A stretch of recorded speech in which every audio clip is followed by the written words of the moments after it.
अच्छो। हाँ जी सर, welcome to the another chart revision. ये चार्ट रिवीजन है सैलरी टॉपिक का, जो one of the very important topic है CA inter, CMA inter and CS executive में। अगर आप ये चार्ट रिवीजन देख रहे हैं, ये चार्ट्स आपको ekatvam.academy.com से मिलेंगे, हमारे जितने सेंटर पार्टनर्स हैं वहां से मिल जाएंगे। ये चार्ट रिवीजन इंश्योर करता है कि आपका फटाफट क्विक रिवीजन हो जाए, और इसके बाद जो हमारा एमआरपी बुक है वो आपको क्वेश्चन आंसर सॉल्विंग में बहुत ज्यादा हेल्प करता है। एम का मतलब होता है एमटीपी, आर का मतलब होता है आरटीपी, और पी का मतलब होता है पास्ट पेपर्स। यस और नो? तो ये जो चार्ट रिवीजन है इसको आप कैसे करेंगे? देखिए, सैलरी जो है ये बड़ा जबरदस्त टॉपिक है, लेकिन प्रॉब्लम ये है सेक्शन नंबर के हिसाब से तो ये बड़ा छोटा है, लेकिन कंटेंट के हिसाब से ये बहुत बड़ा है। अगर आपको सैलरी का बहुत अच्छे से रिवीजन करना है तो ये चार्ट रिवीजन आपको हेल्प कर देगा। सैलरी का रिवीजन आपका किस तरीके से करना चाहिए? लॉजिकली पहले आपको बेसिक्स वाला पार्ट पूरा करना चाहिए, इसके बाद आपको परक्विजिट्स वाला पार्ट पूरा करना चाहिए, फिर आपको रिटायरमेंट बेनिफिट वाला पार्ट पूरा करना चाहिए, और फिर आके आपको अलाउंसेस वाला पार्ट पूरा करना चाहिए। बेसिकली एक बच्चे का सैलरी का रिवीजन इसलिए भी पूरा नहीं हो पाता क्योंकि उसको ऐसा लगता है कि वो बेसिक से चालू करेगा, फिर वो अलाउंसेस में जाएगा और अपना दम तोड़ देता है कहां? रिटायरमेंट बेनिफिट पे, और परक्विजिट पे पहुंच ही नहीं पाता।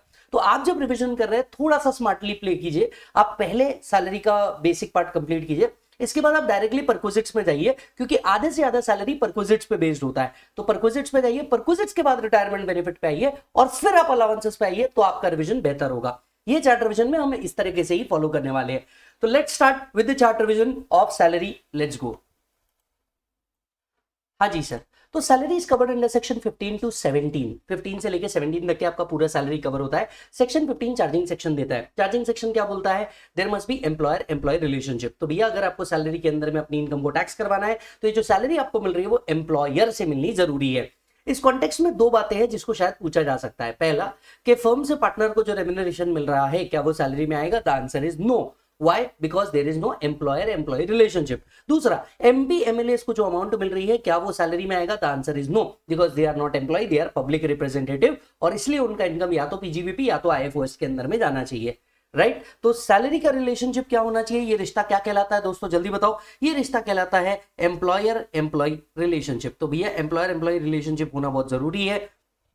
राइट? एम्प्लॉयर मतलब कौन हो सकता है? गवर्नमेंट नॉन गवर्नमेंट दोनों हो सकता है, मतलब गवर्नमेंट एम्प्लॉय की भी सैलरी में टैक्सेबल होगी। एम्प्लॉय मतलब कौन हो सकता है? स्किल्ड अनस्किल्ड दोनों भी एम्प्लॉय की डेफिनेशन के अंदर में कवर होते हैं।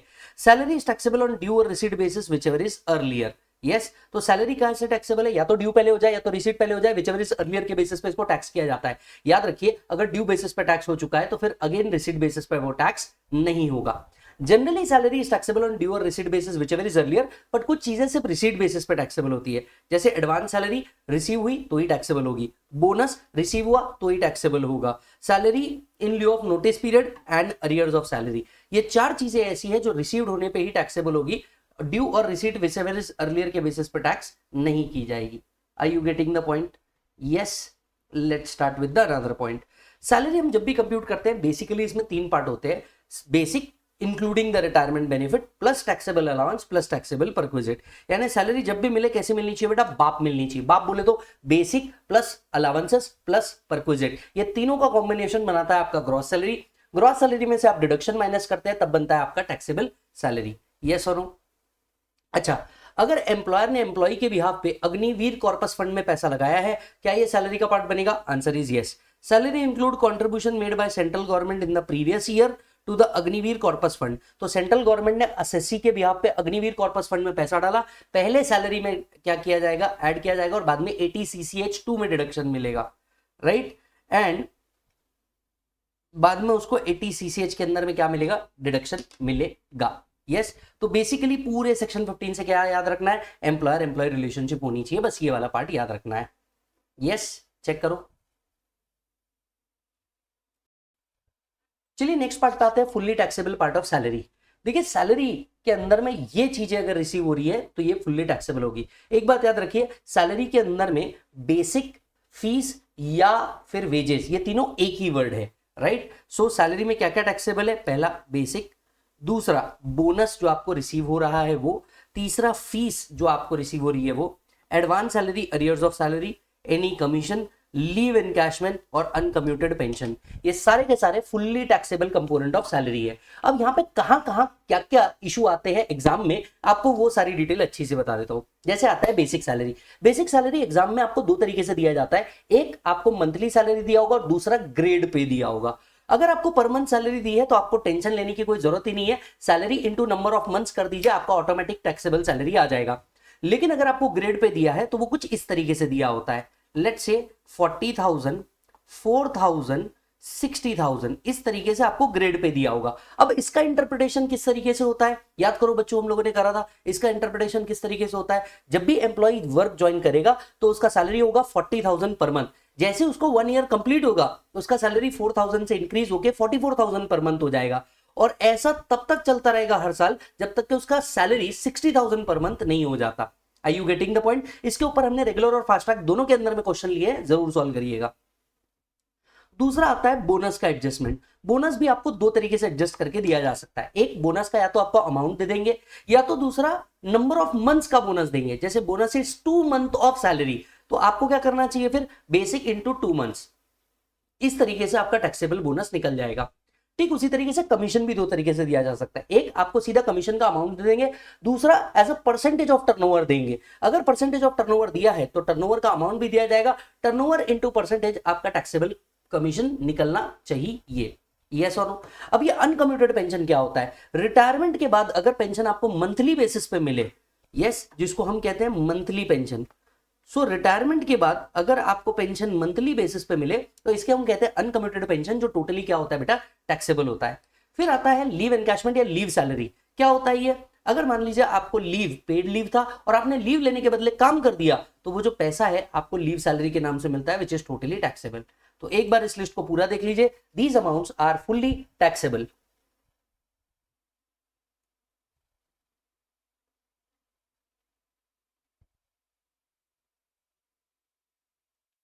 बेटा यहां से निकल के अब मैं डायरेक्टली जा रहा हूं परक्विजिट्स के ऊपर, क्योंकि मैं जानता हूं आप परक्विजिट्स तक पहुंचते पहुंचते अपना गेम ओवर कर दोगे। इसी के लिए मैं पहले परक्विजिट पढ़ाऊंगा, बाद में आके रिटायरमेंट बेनिफिट पढ़ाऊंगा और फिर अलाउंसेस पढ़ाऊंगा। यस, तो नीचे आइए, परक्विजिट्स में आइए, और परक्विजिट्स भी हम कोई लाइन से नहीं पढ़ने वाले, अलग अलग पढ़ने वाले हैं। सबसे पहले आ जाते हैं ऐसे परक्विजिट्स के ऊपर जो एग्जाम में बड़े रेलेवेंट है, राइट। सबसे पहला उनमें से आता है गिफ्ट, सबसे पहला उनमें से आता है gift. Let's go for it. चलिए, गिफ्ट एज अ परक्विजिट की बात करूं, एम्प्लॉयर एम्प्लॉय को अगर गिफ्ट देता है, ये गिफ्ट की वैल्यू अगर ईयरली 5,000 रुपीज है, नथिंग इज टैक्सेबल। लेकिन अगर वैल्यू ऑफ गिफ्ट एक्सीड करता है 5,000 रुपीज से, तो यहाँ पे दो एडजस्टमेंट है जो आपको करने पड़ेंगे। एडजस्टमेंट नंबर 1, 5,000 के ऊपर अगर कोई भी अमाउंट गई, the whole amount is taxable. ये वो अप्रोच है जो ICAI एंड ICMAI लेता है। That means let's say employer ने एम्प्लॉय को गिफ्ट दिया जिसका फेयर मार्केट वैल्यू 10,000 रुपीज है, तो ICAI क्या करता है, पूरे 10,000 रुपीज को टैक्स कर देता है। यस और नो? और नीचे लिखता है एक alternative solution. What is alternative solution? Only differential amount is taxable. जिसका मतलब ये होता है कि लेट्स से अगर 10,000 का गिफ्ट है, वो ओनली 5,000 टैक्स करेंगे। अब देखिए, ICAI अपने जितने प्रॉब्लम्स होते हैं उन सभी में ये सॉल्व करता है कि 5,000 के ऊपर जो भी गिफ्ट मिला ये कंप्लीटली टैक्स करता है सैलरी शीट के अंदर में, और नीचे अल्टरनेटिव सॉल्यूशन देता है। सर हम क्या करेंगे? आप तो जानते हैं आंसर 3 प्रकार के होते हैं, राइट, रॉन्ग और ICAI। आपको भी ICAI वाला फॉलो करना है। तो चेक कीजिए, अगर कॉस्ट 5,000 रुपीज तक के है, नथिंग इज टैक्सेबल। अगर कॉस्ट 5,000 के ऊपर है, अल्टरनेटिव 1 जो हमें भी करना चाहिए, it is followed by ICAI and ICMAI, that amount exceeding 5,000 is fully taxable. Second approach क्या है, जो आप नोट्स में लिखेंगे, ICAI provide an alternative if the amount exceed 5,000 only the excess portion will be taxable. Yes मालिक, check करो।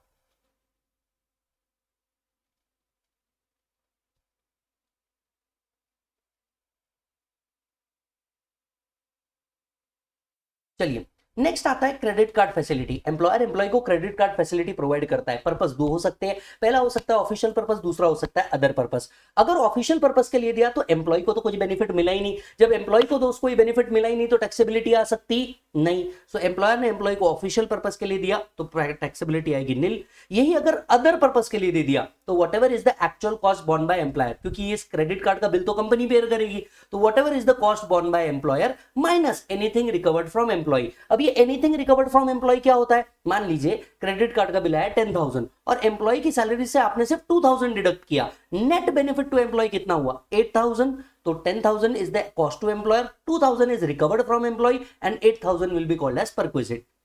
अब आपके मन में एक सवाल बहुत ऑब्वियस है आने लायक, पहला कि सर हमें कैसे पता चलेगा क्या पर्पस के लिए दिया है, क्या किया है, क्यों किया है? तो इसके लिए डिटेल्स का रिक्वायरमेंट दिया है एम्प्लॉयर को। एम्प्लॉयर पूरी डिटेल्स प्रोवाइड करेगा, कौन कौन से एक्सपेंसेस किए हैं, पर्पस क्या है, etcetera. So complete detail in respect of such expenses are maintained by employer which may includes the date and nature of expenses. An employer give a certificate for such expenses to the effect that same was incurred wholly or exclusively for performance of official duty. तो ये employer की responsibility है ये बताना कि official duty के लिए है, नहीं है, एंड एक्सेट्रा कितना एक्सपेंसेस हुआ है। यस, चेक करो। हालांकि एग्जाम पॉइंट ऑफ व्यू से क्रेडिट फैसिलिटी इतना ज्यादा इंपॉर्टेंट नहीं है।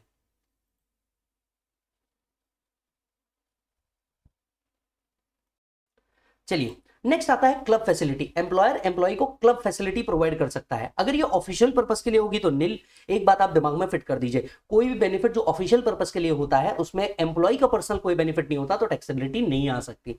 दूसरा, अगर ये क्लब फैसिलिटी सारे एम्प्लॉय को यूनिफॉर्मली दी गई है तो भी ये टैक्सेबल परक्विजिट नहीं है। अगर आपको स्पेसिफिक दिया है तो जो क्लब दिया जाता है, यहां पे क्लब का मतलब होता है health club, gym and other thing. अब इसमें दो तरीके के होता है, आपने भी लाइफ में कभी ना कभी तो जिम लगाया होगा, 5 दिन जाने के बाद छोड़ दिया होगा, बस वैसा ही कुछ। अब जब आप जिम लगाते हैं तो आपको पता है एक होता है मेंबरशिप फीस देना और दूसरा इनिशियल मेंबरशिप फीस देना और दूसरा होता है मंथली फीस देना। तो जो इनिशियल मेंबरशिप फीस है उसका वैल्यू आप हमेशा नील पकड़ेंगे। अदर मेंबरशिप जो आप मंथली दे रहे हैं, actual cost to employer minus anything recovered. तो अगर ऑफिशियल पर्पस के लिए दिया नील, यूनिफॉर्मली दिया सब एम्प्लॉय को नील। अगर ये इनिशियल फीस भरा है नील, बाकी सभी केस में actual cost minus anything recovered. Again exam point of view not so important.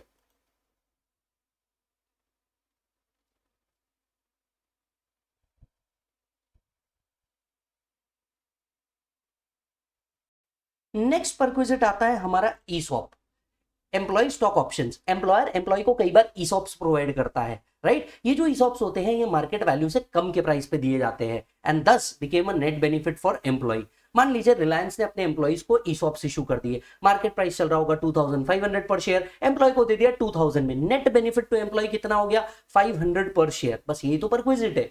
So fair market value minus option price या exercise price into number of shares, आपका टोटल वैल्यू ऑफ परक्विजिट निकल जाएगा। Yes or no? So fair market value as on the date of exercise minus amount recovered into number of shares, ये आपका perquisite बन जाएगा। Clear है मालिक? अच्छा एक बात और समझिए, एम्प्लॉयर ने, चलिए इंटरलिंकिंग कर देता हूं तभी मजा आएगा। रिलायंस ने मुझ एम्प्लॉय को क्या दे दिया बेटा, शेयर्स दे दिया। मेरे हाथ में ये परक्विजिट हो गया, हाँ जी सर। विजय के हाथ में ये परक्विजिट हो गया। विजय जब इसे फ्यूचर में सेल करेगा क्या इसके हाथ में कैपिटल गेन आएगा? यस, कैपिटल गेन आएगा। उस टाइम पे जो फेयर मार्केट वैल्यू मेरा परक्विजिट कैलकुलेशन के लिए लिया है, कैपिटल गेन में से लिए वो कॉस्ट में से माइनस होगा। Late me give you an example. मान लीजिए 2500 का शेयर मुझे 2000 में मिला, 500 रुपए मेरे को परक्विजिट बोल के टैक्सेबल हो गया, बराबर है। यानी मेरी टैक्सेबिलिटी प्रैक्टिकली 2500 पे हुई। 2000 जो मैंने कंपनी को दिया और 500 पे मैंने अलग टैक्स भर दिया, बराबर है ना। तो मेरी टैक्सेबिलिटी 2500 के हिसाब से हुई। अब ये शेयर मैंने 3000 रुपीज में सेल कर दिया। Now sell value capital gain purpose के लिए 3000 माइनस कॉस्ट क्या पकड़ी जाएगी, 2000 या 2500?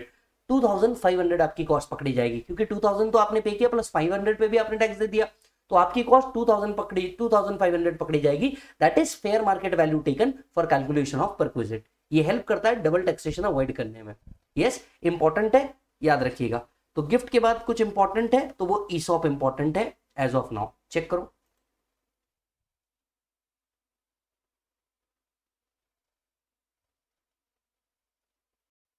चलिए नेक्स्ट परक्विजिट पे आते हैं। Next perquisite is use of movable asset. Again important perquisites में से है जो मल्टीपल टाइम पूछा जाता है।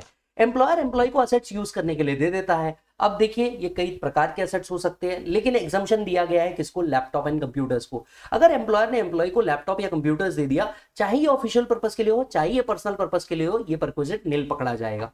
तो अगर कंप्यूटर या लैपटॉप दे दिया तो ये नील पकड़ा जाएगा, चाहे ये ऑफिशियल पर्पस के लिए हो या फिर ये पर्सनल पर्पस के लिए हो, ये हमेशा क्या पकड़ा जाएगा दोस्त, नील पकड़ा जाएगा। आते हैं दूसरी बात पे। कंप्यूटर एंड लैपटॉप छोड़ के कोई भी एसेट यूज करने के लिए दिया तो यहाँ पे दो बातें हो सकती है, एम्प्लॉयर ने उसे ओन किया है या एम्प्लॉयर ने उसे हायर किया है, ये दो ही बातें हो सकती है ना। या तो एम्प्लॉयर का ही वो एसेट था, एम्प्लॉय को यूज करने के लिए दे दिया, या तो उसने भी किराए पे लेकर के आपको दिया। अगर एम्प्लॉयर का एसेट था और उसने आपको यूज करने के लिए दे दिया तो एक्चुअल कॉस्ट का 10% परक्विजिट माना जाएगा। Late me give an example. मान लीजिए ये फोन है, राइट, वैल्यू अज्यूम करते हैं 1 लाख रुपीज, ये मैंने एम्प्लॉय को यूज करने के लिए दे दिया। राइट। अब ऐसे केस में क्या होगा, 10% ऑफ एक्चुअल कॉस्ट, 1 लाख का 10% परक्विजिट माना जाएगा, minus anything recovered from the salary of employee. Yes, तो ऐसे केस में आपको एक्चुअल कॉस्ट हमेशा प्रॉब्लम में दी होगी, एक्चुअल कॉस्ट का 10% ले लेने का। If it is owned by employer, तो ओन्ड है तो 10% of actual cost minus anything recovered perquisite माना जाएगा। अगर हायर होगा, लेट्स से मैंने भी ये फोन किराए पे लेके दिया होगा, तो डेफिनेटली मैं रेंटल चार्जेस बेयर कर रहा हूँ, तो whatever is the actual cost to employer minus anything recovered, काम खत्म। तो चलो वापस से, मूवेबल एसेट यूज करने के लिए दिया एम्प्लॉयर ने एम्प्लॉय को, अगर ये लैपटॉप या कंप्यूटर है नील, चाहिए पर्सनल यूज के लिए दिया, पर्सनल यूज के लिए दिया या ऑफिशियल यूज के लिए दिया। अदर एसेट है तो दो बातें होंगी, एक ओन्ड बाय एम्प्लॉयर, दूसरा hired by employer. Owned by employer है तो 10% of actual cost, hired by employer है तो actual hire charges minus anything recovered, आपका परक्विजिट जनरेट हो जाएगा। यस प्रभु, चेक कर लो।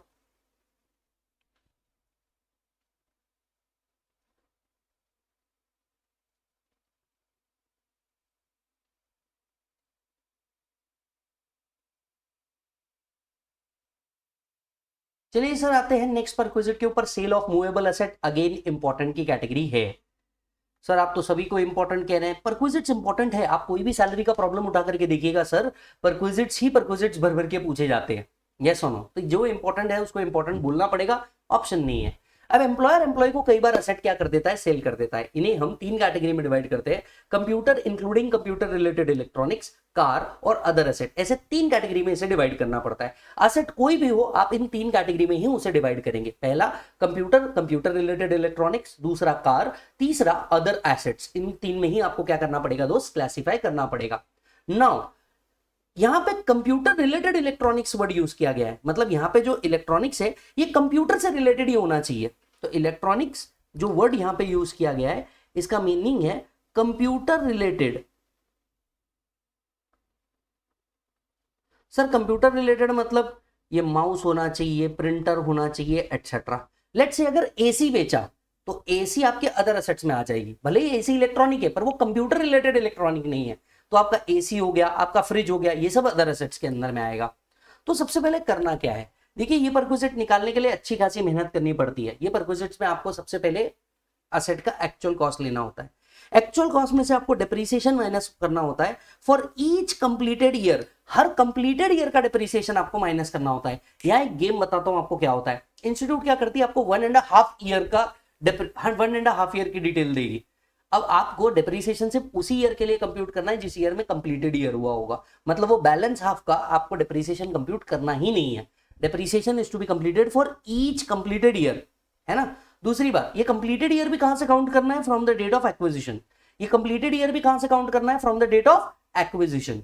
तो भैया सबसे पहले लेंगे एक्चुअल कॉस्ट, एक्चुअल कॉस्ट में से डिप्रीसिएशन माइनस करेंगे, डिप्रीसिएशन सिर्फ कंप्लीटेड ईयर वाला माइनस करेंगे, और कंप्लीटेड ईयर भी कहां से काउंट करेंगे, from the date of acquisition. So let's say आपने अगर 14 दिसंबर को असेट एक्वायर किया था, 14 दिसंबर 2023, तो 13 दिसंबर 2023 को आपका 1 साल कंप्लीट होगा, that is from the date of acquisition.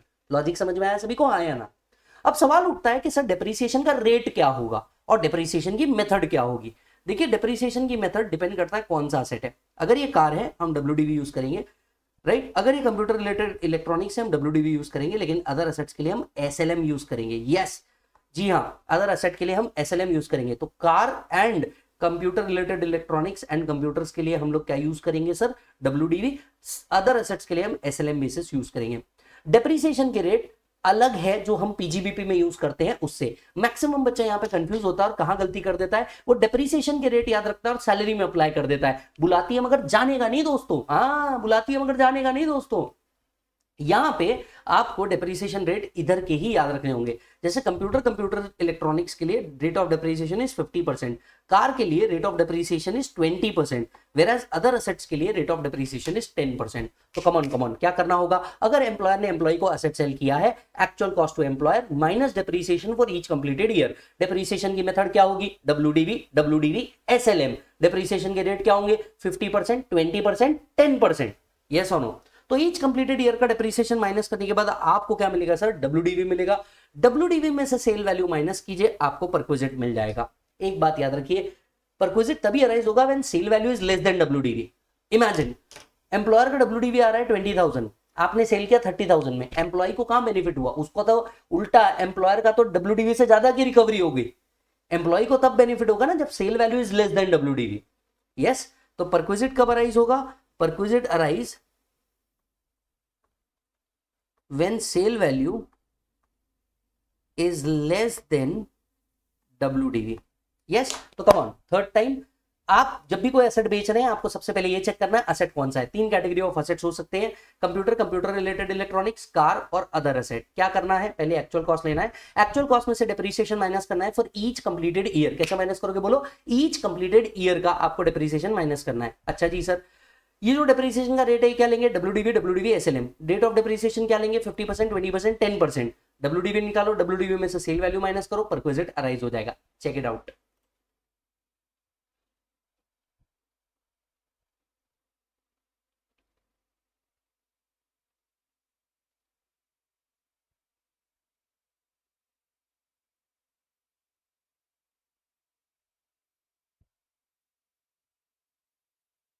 चलिए, नेक्स्ट परक्विजिट आता हमारा इंटरेस्ट फ्री कंसेशनल लोन। अब देखो, एम्प्लॉयर एम्प्लॉय को क्या प्रोवाइड करता है, लोन प्रोवाइड करता है। अगर एम्प्लॉयर ने एम्प्लॉय को लोन प्रोवाइड किया लेकिन ये लोन का ऑब्जेक्टिव स्पेसिफाइड डिसीज के लिए है या लोन का वैल्यू 20,000 तक के है तो कोई परक्विजिट टैक्सेबल नहीं होगा। सो एम्प्लॉयर ने एम्प्लॉय को जो लोन दिया है अगर ये स्पेसिफाइड पर्पस के लिए है, दैट इज स्पेसिफाइड डिसीज के ट्रीटमेंट के लिए है, या फिर लोन का वैल्यू 20,000 तक के है तो ये परक्विजिट टैक्सेबल होने वाला नहीं है।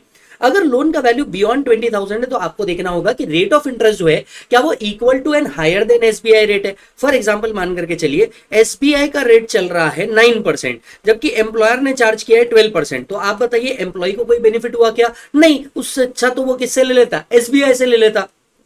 सो अगर rate of interest is equal to और मोर देन एसबीआई रेट, यहां परक्विजिट आएगा ही नहीं। परक्विजिट तभी आएगा जब एम्प्लॉयर ने चार्ज किया हुआ रेट ऑफ इंटरेस्ट एसबीआई के रेट से कम है। अब हो सकता है कोई पापा की परी यहां पे कहे कि सर मेरा अकाउंट तो इंस्टाग्राम पे है। बहन, तेरा अकाउंट इंस्टाग्राम पे हो सकता है, ये तुझे एसबीआई का ही चेक करना है। बच्चों मेरा अकाउंट तो एचडीएफसी में है, तुझे ये एसबीआई का ही चेक करना है।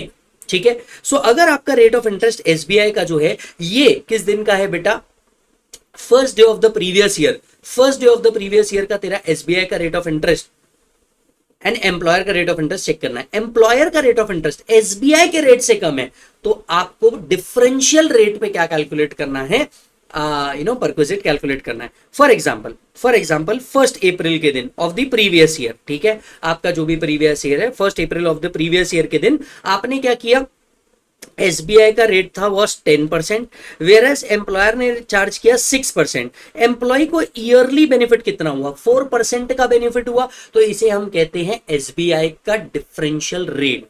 सो आपको परक्विजिट कैलकुलेट करना है maximum monthly outstanding balance on the differential rate minus anything recovered. Yes, so मान के चलिए 10 लाख का लोन है इंटू 4%, ये आपका एनुअल क्या बनेगा बेटा, परक्विजिट बनेगा। चेक कर लीजिए। अच्छा, एसबीआई का जो रेट ऑफ इंटरेस्ट देखना है वो कब का देखना है बेटा, age on the first day of previous year. Come on, कब का देखना है, age on the first day of previous year. तो जो आपका प्रीवियस ईयर है वो आपको देखना पड़ेगा। यस, तो याद रखिए लोन 20,000 रुपीज के ऊपर होना चाहिए, एसबीआई से एम्प्लॉयर का रेट क्या होना चाहिए, कम होना चाहिए, तो ही ये परक्विजिट आएगा, नहीं तो ये परक्विजिट नहीं आएगा। चेक करो। हाँ जी sir, food facility employer employ को खाने की फैसिलिटी भी प्रोवाइड करता है। जरा ध्यान से सुनिए, टी एंड कॉफी जो वो ऑफिस में प्रोवाइड करता है it is not a taxable perquisite ना, nil. Tea and coffee right office में जो प्रोवाइड किया जाता है नील, राइट।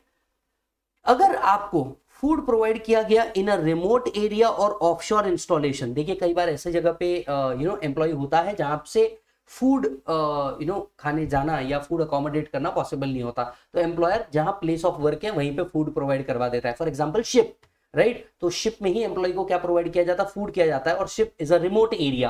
तो ऐसे केस में भी अगर फूड दिया गया तो वैल्यू ऑफ परक्विजिट क्या होगा, नील होगा। सो अगर tea coffee during the office hours है नील, अगर रिमोट एरिया ऑफशोर एरिया में दिया नील। अब तीसरी चीज देखना है, क्या कॉस्ट पर मील 50 रुपीज के ऊपर है क्या। यस, एक थाली का कॉस्ट कितना है, कॉस्ट पर मील कितना है। अगर कॉस्ट पर मील 50 रुपीज तक के है, nothing is taxable as perquisite.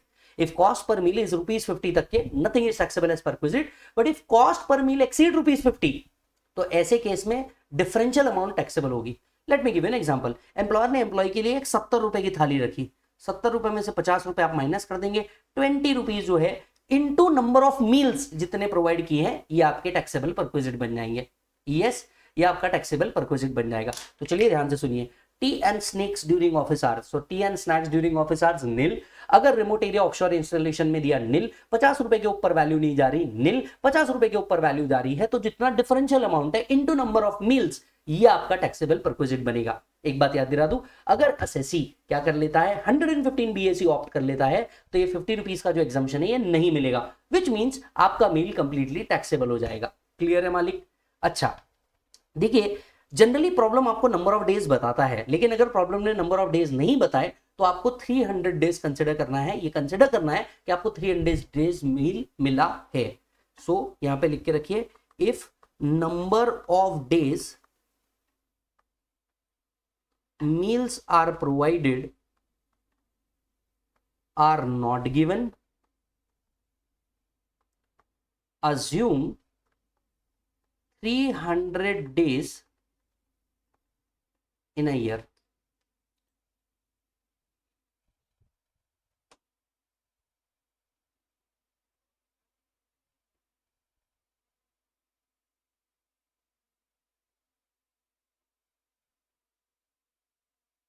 ऐसे केस में क्या करेंगे, स्वीपर, गार्डनर, पर्सनल अटेंडेंट की टैक्सेबिलिटी किस तरीके से करेंगे, चलिए आपको बताता हूं।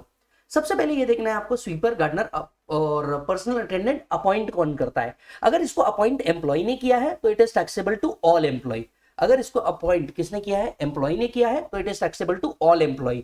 पर अगर इसको अपॉइंट एम्प्लॉयर ने किया है, then it is taxable only to specified employee. Then taxable only to specified employee. अगर इसको किसने अपॉइंट किया है, एम्प्लॉयर ने अपॉइंट किया है, तो it will be taxable only to specified. चलिए नेक्स्ट अमेंडमेंट आता है डेफिनेशन ऑफ स्पेसिफाइड एम्प्लॉय। हाँ जी, स्पेसिफाइड एम्प्लॉय कई जगह पे आगे काम आता है, जैसे आप आगे चल के मेडिकल फैसिलिटी देखेंगे वहां पे काम आएगा, स्वीपर, गार्डनर, इलेक्ट्रिसिटी, गैस, यहाँ पे सभी जगह पे स्पेसिफाइड एम्प्लॉय की जो डेफिनेशन है वो रिलेवेंट है। अब स्पेसिफाइड एम्प्लॉय मतलब कौन होता है, एक director who is an employee, इसको हम स्पेसिफाइड एम्प्लॉय कहते हैं।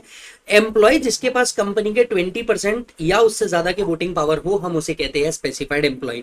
लेकिन तीसरी जगह आया है अमेंडमेंट। हम पहले स्पेसिफाइड एम्प्लॉय उसे कहते थे जिसकी एनुअल सैलरी 50,000 रुपीज से ऊपर जाती थी। अब आप सोचिए, एनुअल सैलरी 50,000 रुपीज के ऊपर जाना, ये मतलब ये तो बहुत ही छोटी लिमिट थी, जिसके कारण ऑलमोस्ट हर एम्प्लॉय स्पेसिफाइड एम्प्लॉय बन जाता था और हर परक्विजिट टैक्सेबल हो जाता था। इस लिमिट को क्या किया गया है, रिसेंटली चेंज किया गया है। फाइनेंस एक्ट 25 ने प्रपोज किया था इस लिमिट को चेंज करेंगे, और इस लिमिट को चेंज कर दिया गया है। Now this limit is 4 lakh rupees. Now this limit is 4 lakh rupees as per notification number 133 2025। ये जो लिमिट है 50,000 की, इस लिमिट को क्या कर दिया गया है, 4 लाख पे पहुंचा दिया गया है। तो अब स्पेसिफाइड एम्प्लॉय कौन कौन हुआ बच्चों, जल्दी से बताओ। स्पेसिफाइड एम्प्लॉय मतलब director who is an employee. Specified employee मतलब ऐसा एम्प्लॉय जिसके पास 20% से ज्यादा का वोटिंग पावर है। तीसरा, ऐसे एम्प्लॉय जिसकी एनुअल सैलरी 4 लाख रुपीज के ऊपर है, वही होगा स्पेसिफाइड एम्प्लॉय। यस और नो? एंड देन कुछ परक्विजिट जो स्पेसिफाइड एम्प्लॉय को टैक्सेबल है, मेक श्योर कीजिएगा आप ये स्पेसिफाइड एम्प्लॉय की डेफिनेशन को याद रखें। अमेंडमेंट रिलेवेंट है, मई 26 से जैन 27 के बीच में कभी भी अमेंडमेंट आ सकता है, चेक करो। To employer minus anything recovered, right. Sweeper, gardener, personal attendant को अपॉइंट करने के लिए जो भी सैलरी एम्प्लॉयर ने दी है minus anything recovered from employ, ये टोटली टैक्सेबल हो जाएगा। ये फैसिलिटी एम्प्लॉय की जगह एम्प्लॉय के हाउस होल्ड को भी दी जा सकती है, तब भी ये परक्विजिट टैक्सेबल होगा। हाउस होल्ड में कौन कौन इंक्लूड होगा उसकी लिस्ट यहाँ पे लिखी हुई है। तो sweeper, gardener, personal attendant exam point of view not so relevant, but आप एक बार देख लीजिए।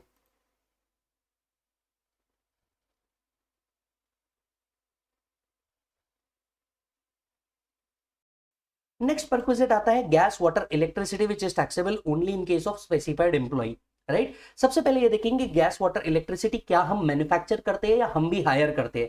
जैसे हो सकता है कंपनी HP हो, MNGL हो, तो वो खुद मैन्युफैक्चर कर रहे हैं। अदर केस में आप क्या कर रहे होंगे, गैस, वाटर, इलेक्ट्रिसिटी हायर कर रहे होंगे। अगर आप मैन्युफैक्चर करते हैं, manufacturing cost per unit minus anything recovered will be taxable. अगर आप हायर कर रहे होंगे तो actual hire charges minus anything recovered. Clear है मालिक? तो मैन्युफैक्चर कर रहे होंगे तो manufacturing cost per unit, hire कर रहे होंगे तो actual cost to employer minus anything recovered, है ना। आप देख लीजिए जितने परक्विजिट है ना, इसमें मोटे मोटे तौर पे एक ही बात है, the net benefit to employee is ultimately taxable. Check करो।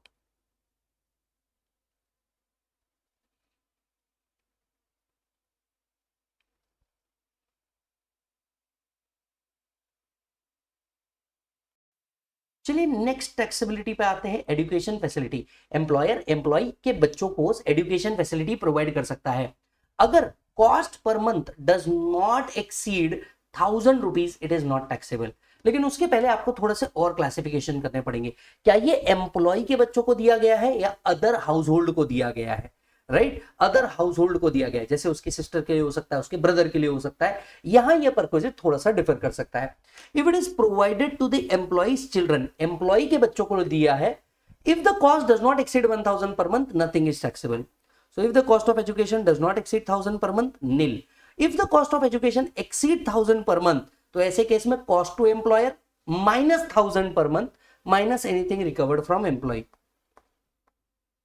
Yes, यही फैसिलिटी अगर हाउस होल्ड को दिया गया, मतलब एम्प्लॉय के बच्चों को छोड़ के उसकी सिस्टर को दिया गया, उसके ब्रदर को दिया गया, तो whatever is the cost of education to employer minus anything recovered from employee. Check कर लीजिए। Again education facility is not so important perquisite.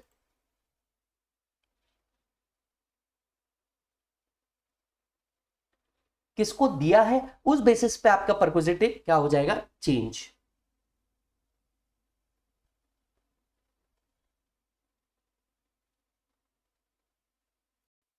अब आते हैं एक बड़े परक्विजिट्स के ऊपर। बड़ा परक्विजिट है भाई साहब कार। एम्प्लॉयर एम्प्लॉय को कार प्रोवाइड कर सकता है। ये वो परक्विजिट है जो एग्जाम में मल्टीपल टाइम पूछा जाता है, तो यस ये एक इंपॉर्टेंट परक्विजिट है। यस, अब देखिए कार के केस में हो सकता है एम्प्लॉयर ने एम्प्लॉय को कार दिया। अज्यूम कीजिए एक अच्छी कार सनी, निसान सनी, काफी मस्त कार है, ठीक है। तो एम्प्लॉयर ने एम्प्लॉय को सनी दिया। जब भी कार दिया जाता है सबसे पहले ये देखा जाता है who owns it, owned by employer, owned by employee, who owns it, सबसे पहले ये देखना है। अगर ओन्ड बाय एम्प्लॉयर है, अज्यूम कीजिए ओन्ड बाय एम्प्लॉयर, तो हमें फर्दर दो बातें चेक करनी पड़ती है, who maintains it, maintained by employer, maintained by employee. तो चलो कम ऑन, सबसे पहले देखना है हु ओन्स इट, ओन के बाद देखना है who maintain it, maintained by employer, maintained by employee. अगर मेंटेन्ड बाय एम्प्लॉयर है तो तीन बातें और हो सकती है। एक, जो कार दी गई है ये ऑफिशियल पर्पस के लिए दी गई है। दो, ये जो कार दी गई है ये पर्सनल पर्पस के लिए दी गई है। तीन, ये जो कार दी गई है बोथ पर्पस के लिए दी गई है। तो कम ऑन, सबसे पहले देखेंगे who owns it. Who owns it के अंदर में दो part, who maintain it, employer employ.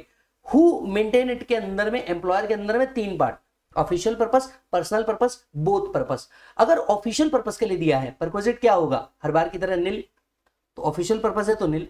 अगर पर्सनल पर्पस के लिए दिया है, car is a movable asset, movable asset का परक्विजिट कितना था, 10% ऑफ एक्चुअल कॉस्ट, याद आ रहा है मालिक आपको। सो 10% ऑफ एक्चुअल कॉस्ट और higher charges plus repairs and maintenance charges minus anything recovered. लेकिन पूछा जाता है ये, सबसे ज्यादा पूछा जाता है ये, या प्रॉब्लम में अगर स्पेसिफिकली आपको पर्पस नहीं दिया हो तो भी आपको बोथ पर्पस अज्यूम करना है, ठीक है मालिक। अच्छा जी, अगर employer car is owned by employer, car is maintained by employer and purpose is both, official purpose भी है और पर्सनल पर्पस के लिए भी दिया है, तो हम कार का सीसी चेक करेंगे। सीसी का मतलब होता है क्यूबिक कैपेसिटी। हम कार का क्यूबिक कैपेसिटी चेक करेंगे। अगर कार का cubic capacity up to 1.6 litre तक के है, अगर कार का cubic capacity up to 1.6 litre तक के है, तो परक्विजिट होगा 1800 पर मंथ। तो परक्विजिट कितना होगा, 1800 पर मंथ। यही अगर कार का क्यूबिक कैपेसिटी 1.6 लीटर के ऊपर है तो परक्विजिट होगा 2400 पर मंथ। तो कमान, सबसे पहले if car is owned by employer, car is maintained by employer, purpose is both, तो आप क्या लेंगे परक्विजिट, सबसे पहले सीसी चेक करेंगे। सीसी अगर 1.6 लीटर तक के होगा तो से 1800 per month is the perquisite. CC अगर 1.6 लीटर के ऊपर है तो 2400 पर मंथ एज परक्विजिट। यस और नो सर, अगर शॉफर भी प्रोवाइड किया है तो शॉफर का 900 पर मंथ ऐड करना होगा, लेकिन शॉफर तभी ऐड करेंगे जब आपको स्पेसिफिकली प्रोवाइड किया होगा। सो शॉफर कितना ऐड करना है, 900 पर मंथ। यस, शॉफर कितना ऐड करना है, 900 पर मंथ, लेकिन ये तभी ऐड करना है जब आपको स्पेसिफिकली प्रॉब्लम में दिया होगा, ठीक है sir, right. Minus anything recovered, अगर कुछ रिकवर है तो डेफिनेटली डिडक्टेबल, राइट। यहां पे अगर आपने कोई रिकवरी किया है नॉट डिडक्टेबल, पर अगर रिकवरी किया है yes it is deductible. Is that done? यहां पे व्हेन अमाउंट नॉट रिकवर्ड कीजिए, ठीक है। तो चलो वापस से तीन बातें हैं। एम्प्लॉयर ओन कर रहा है, employee, car is owned by employer, maintained by employer, official purpose nil, personal purpose है तो 10% of actual cost, both purpose है। सीसी चेक करो, सीसी 1.6 लीटर तक के है तो 1800 per month, CC beyond 1.6 litre है तो 2400 पर मंथ का परक्विजिट होगा, प्लस 900 पर मंथ अगर शॉफर भी दिया है तो, राइट। अब ऐसा भी हो सकता है car is owned by employer but maintained by employee, possible है ना, car is owned by employer but maintained by employee. Official purpose होगा तो नील, पर्सनल पर्पस होगा तो 10% ऑफ एक्चुअल कॉस्ट। अगर पर्पस बोथ है, सीसी 1.6 लीटर तक के है तो 600 per month, CC beyond 1.6 litre है तो 900 per month, plus 900 per month if chauffeur is provided, minus anything recovered. Nothing is deductible when amount not recovered. Yes, अगर recover किया तो माइनस करना है, अदरवाइज नहीं करने की जरूरत है। अच्छा, ऐसा भी हो सकता है car is owned by employee and maintained by employee. अब तक तो हम वो बात कर रहे थे where car is owned by employer. ऐसा भी तो हो सकता है when car is owned by employee and maintained by employee. जब कार ओन्ड बाय एम्प्लॉय है, मेंटेन्ड बाय एम्प्लॉय है, एम्प्लॉयर से कुछ मिल ही नहीं रहा तो nothing is taxable as perquisite. Nothing is taxable as perquisite. अरे जब एम्प्लॉयर से कुछ मिल ही नहीं रहा तो टैक्सेबल क्या करोगे दोस्त? यस और no? Car is owned by employer, right, car is owned by employee and maintained by employee, यहां पे एम्प्लॉय होना चाहिए। Car is owned by employee and maintained by employer, car is owned by employee and maintained by employer. अगर car is owned by employee but it is maintained by employer, official purpose होगा तो nil, personal purpose होगा तो actual expenditure, जितना आपने expenditure इनकर किया है वो, और अगर बोथ पर्पस होगा तो एक्चुअल कॉस्ट में से उतना अमाउंट माइनस करना है जितना ऊपर टैक्सेबल था, दैट इज 1800 पर मंथ और 2400 पर month depending upon the CC.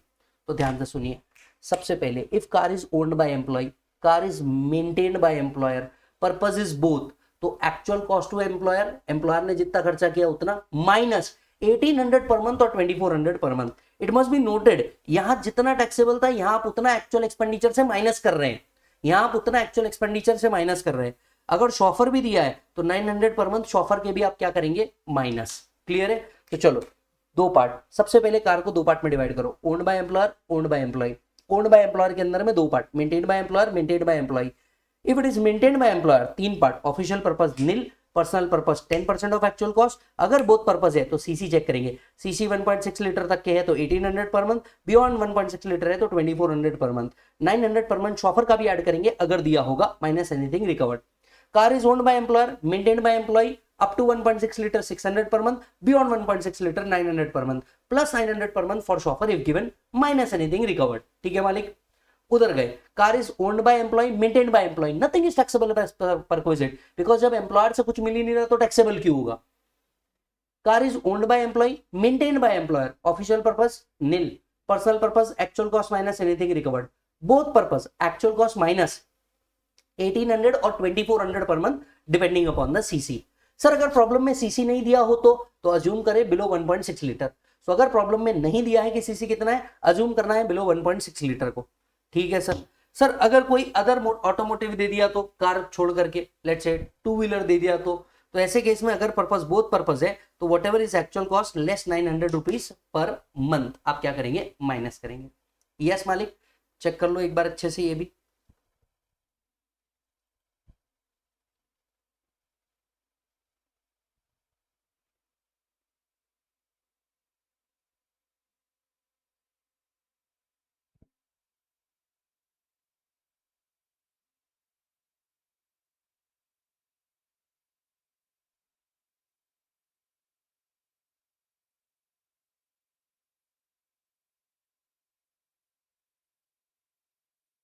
हाँ जी सर, नेक्स्ट आ जाता है, नेक्स्ट और भी इंपॉर्टेंट है, दैट इज रेसिडेंशियल अकोमोडेशन। हाँ जी सर, ये भी परक्विजिट बहुत इंपॉर्टेंट है, रेसिडेंशियल अकोमोडेशन।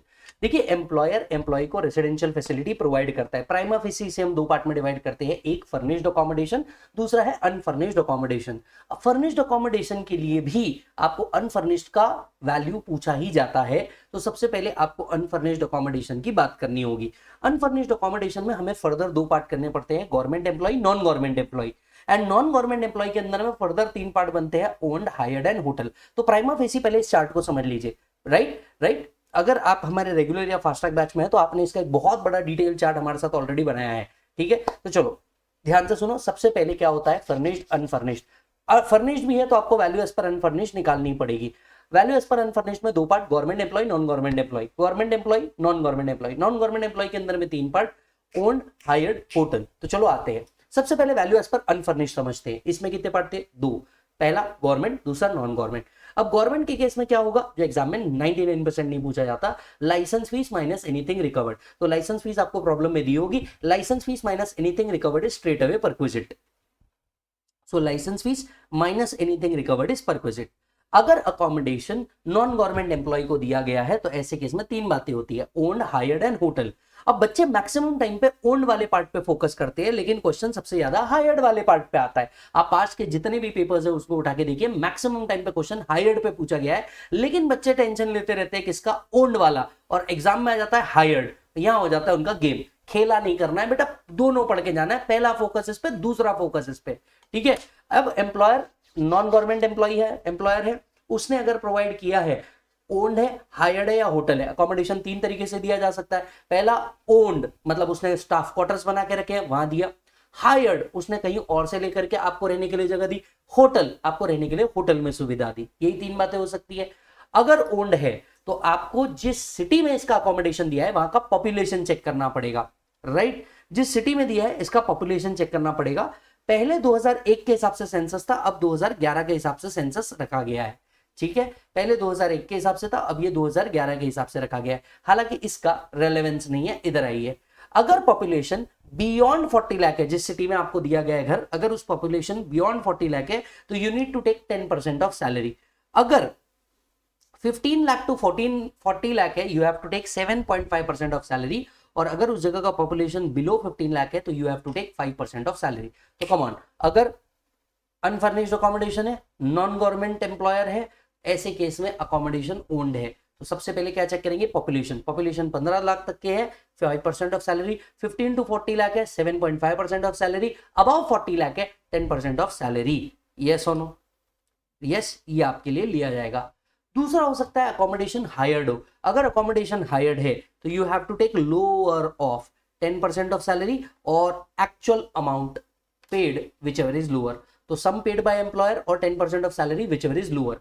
अब यहां पे आप बोल रहे हैं परक्विजिट विल बी 10%, 5%, 7.5%, ये ना, ये किसका लेंगे, परसेंटेज किसका है, सैलरी का। और सैलरी यहाँ पे बहुत गजब की डेफिनेशन है बच्चों। सैलरी बोले तो basic plus DA plus bonus plus commission plus all taxable allowance. तो यहाँ पे ये परक्विजिट निकालने के लिए सैलरी का जो डेफिनेशन है बहुत बड़ा है, राइट। और इसीलिए जब भी प्रॉब्लम में आरएफए आए, इसको सबसे एंड में सॉल्व करना चाहिए, राइट। तो चलो, accommodation is unfurnished, furnished. Unfurnished है तो कितनी बातें होंगी, दो, government employee, non government employee. Government employee है, licence fees minus anything recovered. Non government employee है, ओन्ड, हायर्ड, होटल। ओन्ड है तो क्या चेक करेंगे, पॉपुलेशन चेक करेंगे। पॉपुलेशन 15 लाख तक की होगी तो 5% ऑफ सैलरी। पॉपुलेशन अगर 15 लाख टू 40 लाख तक की होगी 7.5% ऑफ सैलरी। अगर पॉपुलेशन बियॉन्ड 40 लाख है तो 10% ऑफ सैलरी। बच्चों, सैलरी बोले तो basic plus DA for retirement plus bonus plus commission plus all taxable allowance. Come on, once again, salary का मतलब क्या है, इधर आ जाओ। सैलरी का मतलब है basic plus DA plus bonus plus commission plus all taxable allowances. Clear है मालिक? अच्छा जी सर, अगर अकोमोडेशन हायर्ड है तो you have to take actual cost to employer और 10% of salary which ever is lower. बच्चों, सैलरी का मीनिंग क्या है, basic plus DA plus bonus plus commission plus all taxable allowance. DA retirement वाला, commission turnover वाला, minus anything recovered. अगर आपने कुछ रिकवरी पे की है तो उसका डिडक्शन आपको मिल जाएगा। अगर होटल में प्रोवाइड किया, एम्प्लॉयर ने एम्प्लॉय को होटल में प्रोवाइड किया, पहले 15 दिन nil, beyond 15 days 24% of salary. Salary बच्चों, सैलरी बोले तो basic plus DA plus bonus plus commission plus all taxable allowance minus anything recovered. Yes, ये परक्विजिट बनेगा। यही अगर फर्निश्ड अकोमोडेशन का दिया, यस, यही अगर फर्निश्ड अकोमोडेशन का दिया तो क्या होगा। अगर फर्निश्ड अकोमोडेशन का दिया तो ऐसे केस में पहले वैल्यू एज पर अनफर्निश्ड लो और इसमें वैल्यू ऑफ फर्नीचर को ऐड कर दो। इसमें वैल्यू ऑफ फर्नीचर को क्या कर दो, ऐड कर दो। ओन्ड होगा तो 10% ऑफ एक्चुअल कॉस्ट, हायर्ड होगा तो actual hire charges minus anything recovered. ये आपका वैल्यू एज पर फर्निश्ड हो जाएगा। ठीक है मालिक? तो चलो one more time, furnished, unfurnished. अगर फर्निश्ड भी देखना है तो वैल्यू एज पर अनफर्निश्ड चाहिए, तो पहले वैल्यू एज पर अनफर्निश्ड में जाओ। वैल्यू एज पर अनफर्निश्ड में दो बातें, गवर्नमेंट, नॉन गवर्नमेंट। गवर्नमेंट है तो licence fees minus anything recovered, non government है तो तीन बातें होंगी, ओन्ड, हायर्ड, होटल। ओन्ड अगर है तो उस सिटी का पॉपुलेशन चेक करेंगे। पॉपुलेशन 15 लाख तक के है, 5% of salary. 15 lakh to 40 lakh है, 7.5% of salary. And more than 40 lakh है, 10%, सॉरी, 10% ऑफ सैलरी। सैलरी बोले तो basic plus DA plus bonus plus commission plus all taxable allowance. अगर हायर किया है तो एक्चुअल कॉस्ट टू एम्प्लॉयर और 10% of salary which ever is lower आपको लेना है, minus anything recovered. Right, hotel में दिया पहले 15 दिन नील, बियॉन्ड 15 दिन 24% ऑफ सैलरी। अब आते हैं वैल्यू एज पर फर्निश्ड पे। वैल्यू एज पर फर्निश्ड के केस में वैल्यू एज पर अनफर्निश्ड ले लो, खाली घर में फर्नीचर का कॉस्ट ऐड कर दो। अगर ओन्ड है तो 10% ऑफ एक्चुअल कॉस्ट, हायर्ड है तो actual hire charges minus anything recovered. ये बन गया आपका परक्विजिट। क्लियर है मालिक? कुछ और बातें? अकोमोडेशन में हर तरीके का अकोमोडेशन इंक्लूड होता है। अगर एम्प्लॉयर ने एक जगह से दूसरी जगह एम्प्लॉय को ट्रांसफर किया है, जहां से ट्रांसफर किया वहां पे भी घर है और जहां ट्रांसफर किया वहां भी अकोमोडेशन दिया, तो ऐसे केस में क्या करेंगे, पहले 90 डेज दोनों घर में से जिसका वैल्यू कम आ रहा है वो परक्विजिट लिया जाएगा। बियॉन्ड 90 डेज दोनों घर का वैल्यू सैलरी में ऐड होगा। So first 90 days only the value of one house having lower perquisite shall be taken. Beyond 90 days value of both houses should be taken as perquisite. Yes और no? अच्छा जी, recent times में एक इसके अंदर में amendment आया था। अगर अकोमोडेशन आपने क्या कर रहे हैं, ओन कर रहे हैं, तो ऐसे केस में ईयर ऑन ईयर बेसिस पे आपको ये बेनिफिट क्या होगा, चेंज करना पड़ेगा, है ना। अब ये अमेंडमेंट क्यों आया था, देखिए होता क्या है, हो सकता है ना जहां आप रह रहे हो उस जगह की तो वैल्यू बन रही है, लेकिन आज भी परक्विजिट जो कैलकुलेट हो रहा था वो ओल्ड तरीके से कैलकुलेट हो रहा था, इसीलिए उन्होंने कॉस्ट इन्फ्लेशन इंडेक्स लगाने की सोची। तो ये जो परक्विजिट आपका कैलकुलेट होगा, परक्विजिट में into CII for the year of previous year करना है, divided by CII for the first previous year करना है। यस, यहाँ पे फर्स्ट प्रीवियस ईयर का मतलब क्या है, 23-24 और the previous year in which accommodation was provided which ever is later. Right, अगर अकोमोडेशन आपको 24-25 में दिया है तो आप पहले वैल्यू ऑफ परक्विजिट निकालेंगे, into CII for the previous year निकालेंगे, divided by CII for the first year in which accommodation is provided. In short आपका जो परक्विजिट है उसको रिस्ट्रिक्ट करना पड़ेगा कहां पे, जो आपका कॉस्ट इन्फ्लेशन इंडेक्स है वहां तक के। यस, अब इस पर्टिकुलर कॉन्सेप्ट को दे तो दिया गया है लेकिन इसके ऊपर कोई क्वेश्चन नहीं है, ना मॉड्यूल में ना अदरवाइज, तो आप इस सिर्फ कंसेप्ट को पढ़ लीजिए, अब तक इसके ऊपर कोई क्वेश्चन पर्टिकुलरली आपको प्रोवाइडेड नहीं है। इज दैट डन मालिक? यस सर, तो चेक कर लो ये भी फटाफट।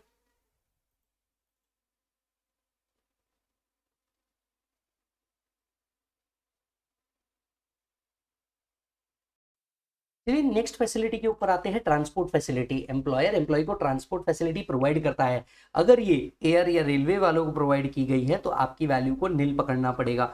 अगर ये अदर एम्प्लॉय को दी गई है तो whatever is the amount charge from public minus anything recovered आपको कंसिडर करना पड़ेगा। यस और चलो नेक्स्ट चीज के ऊपर आते हैं, मेडिकल फैसिलिटी। मेडिकल फैसिलिटी के अंदर में अमेंडमेंट आया जो एप्लीकेबल है मई 26 से लेके जैन 27 एग्जामिनेशन के अंदर में। यस और नो? और यही चीज हमने अमेंडमेंट लेक्चर के अंदर में बताई है, स्टैट्यूटरी अपडेट के अंदर में बताई है। देखिए एम्प्लॉयर एम्प्लॉय को या उसके घर वालों को मेडिकल फैसिलिटी प्रोवाइड करता है। सबसे पहले हमें यह देखना है कि वो मेडिकल फैसिलिटी इन इंडिया दे रहा है या आउटसाइड इंडिया दे रहा है। तो सबसे पहले क्या देखना है, ये मेडिकल फैसिलिटी कहां दी गई है, इन इंडिया में दी गई है कि आउटसाइड इंडिया में दी गई है। यस और नो? सो अगर मान करके चलिए इन इंडिया में दी है तो एक ही चीज याद रखना, रीइंबर्समेंट अगर हो रहा है प्राइवेट हॉस्पिटल में तो ये टैक्सेबल है, बाकी सारे परक्विजिट टोटली एग्जाम्प्ट है। जैसे अगर मान के चलिए एम्प्लॉयर ने क्या किया, खुद के हॉस्पिटल में ट्रीटमेंट कराया, totally exempt perquisite, government hospital में करवाया, totally exempted perquisite, approved hospital में करवाया, टोटली एग्जाम्प्टेड परक्विजिट, ऐसे हेल्थ इंश्योरेंस लिया, टोटली एग्जाम्प्टेड परक्विजिट। एक राज की बात बताओ, मेडिकल इंश्योरेंस जो एम्प्लॉय के लिए लिया गया वो एग्जम्प्टेड परक्विजिट है, लेकिन लाइफ इंश्योरेंस अगर एम्प्लॉय के लिए लिया गया होगा तो वो टैक्सेबल परक्विजिट होगा। ये बात याद रखिएगा। क्लियर है मालिक? हाँ, रीइंबर्समेंट इन प्राइवेट हॉस्पिटल क्या होगा, कंप्लीटली टैक्सेबल होगा। अब आते हैं नीचे, अगर आउटसाइड इंडिया मेडिकल फैसिलिटी दे रहा है, सो एम्प्लॉयर एम्प्लॉय को आउटसाइड इंडिया मेडिकल फैसिलिटी दे रहा है, तो बेसिकली एम्प्लॉय के साथ साथ एक अटेंडेंट होता है, वो भी जाता है, अकेला तो जाएगा नहीं एम्प्लॉय। तो एम्प्लॉय के साथ साथ एक अटेंडेंट है, उसकी कॉस्ट का भी क्या मिलता है, एग्जम्पशन मिलता है। पहली बात तो ये। अब आते हैं दूसरी बात के ऊपर, सर मेडिकल ट्रीटमेंट जो है, मेडिकल ट्रीटमेंट जो है ये 3 चीजों के ऊपर फोकस करता है आउटसाइड इंडिया। एक, आप ट्रैवल करेंगे, दूसरा आप फॉरेन में स्टे करेंगे, और तीसरा आप मेडिकल एक्सपेंसेस इनकर करेंगे, खुद का भी प्लस अटेंडेंट का भी। तो पहली चीज तो याद रखना, यहाँ पे जो एग्जाम्पशन हम पढ़ रहे हैं वो एसएससी के लिए भी है प्लस अटेंडेंट के लिए भी है।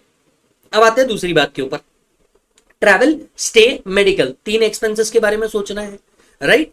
मेडिकल एंड स्टे उतना एग्जाम्प्ट जितना आरबीआई ने बोला, तो मेडिकल और स्टे के ऊपर उतना खर्चा जितना आरबीआई ने बोला वो एग्जाम्प्ट है। फॉर एग्जांपल मान के चलिए अगर एक्सपेंसेस हुआ है, एम्प्लॉयर ने एक्सपेंसेस किया कितना, 10 लाख रुपीस, जबकि आरबीआई ने लिमिट दिया कितनी, 8 लाख रुपीस की, तो 2 lakh will be taxable as perquisite, 2 lakh will be taxable as perquisite. Clear हो गई बात मालिक? ओके, अब आते हैं ट्रैवल के ऊपर। ट्रैवल का कॉस्ट एम्प्लॉय का प्लस अटेंडेंट का तभी टैक्सेबल होता था जब gross total income 2 lakh rupees के ऊपर होती थी। सो अगर एम्प्लॉय की gross total income 2 lakh rupees के ऊपर होती थी तो ट्रैवल का जो कॉस्ट है प्लस अटेंडेंट का जो कॉस्ट है ये क्या हो जाता था? टैक्सेबल हो जाता था। ये 2 लाख की लिमिट फाइनेंस एक्ट 25 से वैसे भी बदलने वाली थी। फिर आया नोटिफिकेशन, नोटिफिकेशन ने इस 2 लाख को कर दिया 8 lakh rupees. Amendment amendment amendment, now this 2 lakh is 8 lakh rupees. So ध्यान से सुनिए, मेडिकल फैसिलिटी प्रोवाइड किया एम्प्लॉयर ने एम्प्लॉय को, कहां? आउटसाइड इंडिया प्रोवाइड किया, राइट। मेडिकल और स्टे पे जितना खर्चा आरबीआई ने बोला उतना एग्जाम, बचा हुआ अमाउंट परक्विजिट बोल के टैक्सेबल।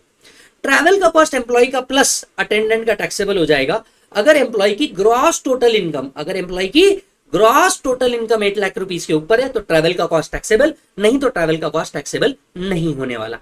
क्लियर है मालिक? सो यहां पे आया है amendment, this limit of 2 lakh has been amended to 8 lakh. Check कर लीजिए।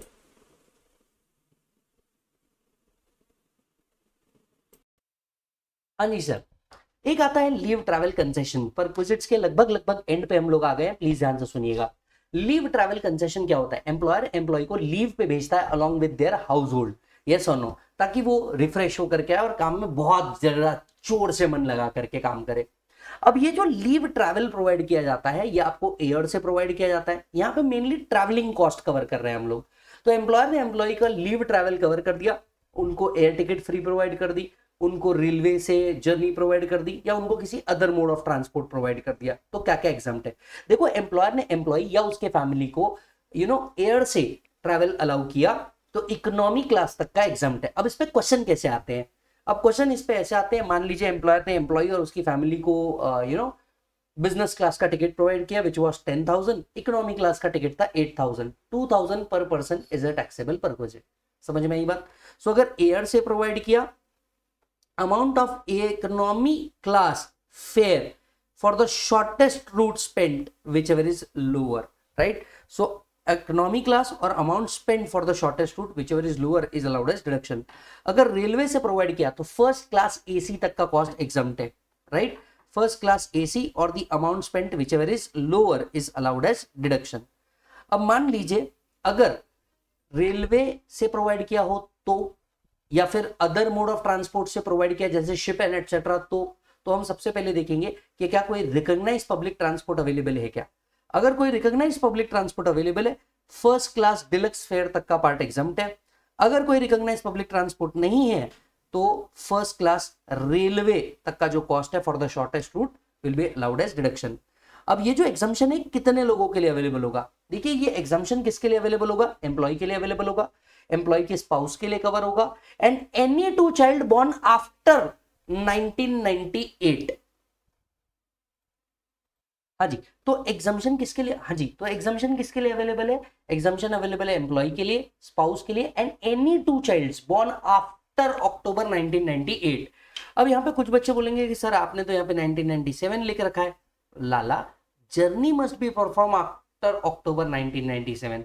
हालांकि एग्जम्पशन किस किस के लिए अवेलेबल है? The exemption is available for family. Family में कौन आता है? Family includes the parents, brother, sister who are wholly and mainly dependent upon the employee, right? However, the family does not include more than 2 surviving child born after October 1998।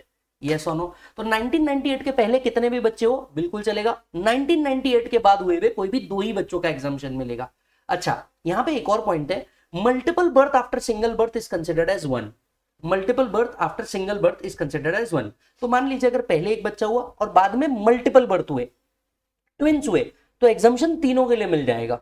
लेकिन अगर पहले twins हो गए और बाद में सिंगल बर्थ हुआ तो एग्जम्पशन कोई भी 2 बच्चों के लिए मिलेगा।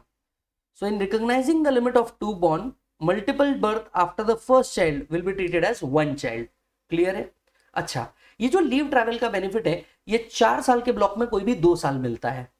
The exemption on the aforesaid is available in respect of any 2 journey performed in the block of 4 calendar years।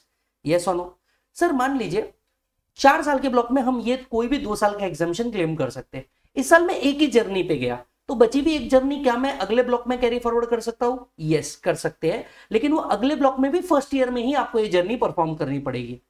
If the assessee has not avail travel assistance right in any of the specified block of 4 periods, then one of the 2 permitted occasion exemption can be claimed in the first calendar year of the next block. Yes or no? This is called as carryover of concession. अच्छा जी sir, the exemption is strictly restricted to the expenses of airfare, rail fare, bus fare only. No other expenses like taxi, boarding, lodging etc. will be covered. And याद रखिए, ये benefit आपको तभी मिल सकता है when assessee has opted for shifting out of the default scheme.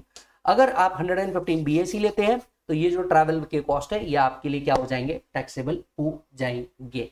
Yes और no? तो ये पूछा जाता है, याद रखिएगा, ये पूछा जाता है। एयर से दिया इकोनॉमी क्लास तक का एग्जाम, रेलवे से दिया फर्स्ट क्लास एसी तक के एग्जाम। अगर पब्लिक ट्रांसपोर्ट वहां पे अवेलेबल है तो public transport first class deluxe class तक का अवेलेबल। रेल रूट वहां पे अगर अवेलेबल है पब्लिक ट्रांसपोर्ट के साथ साथ, तो ऐसे केस में फर्स्ट क्लास एसी तक का एग्जाम्पशन मिल जाएगा। एग्जाम्पशन किसके लिए मिलेगा? एम्प्लॉय की फैमिली के लिए मिलेगा। फैमिली में a more than 2 child born after October 1998 cover होते नहीं। क्लियर है मालिक? चलिए चेक कर लीजिए।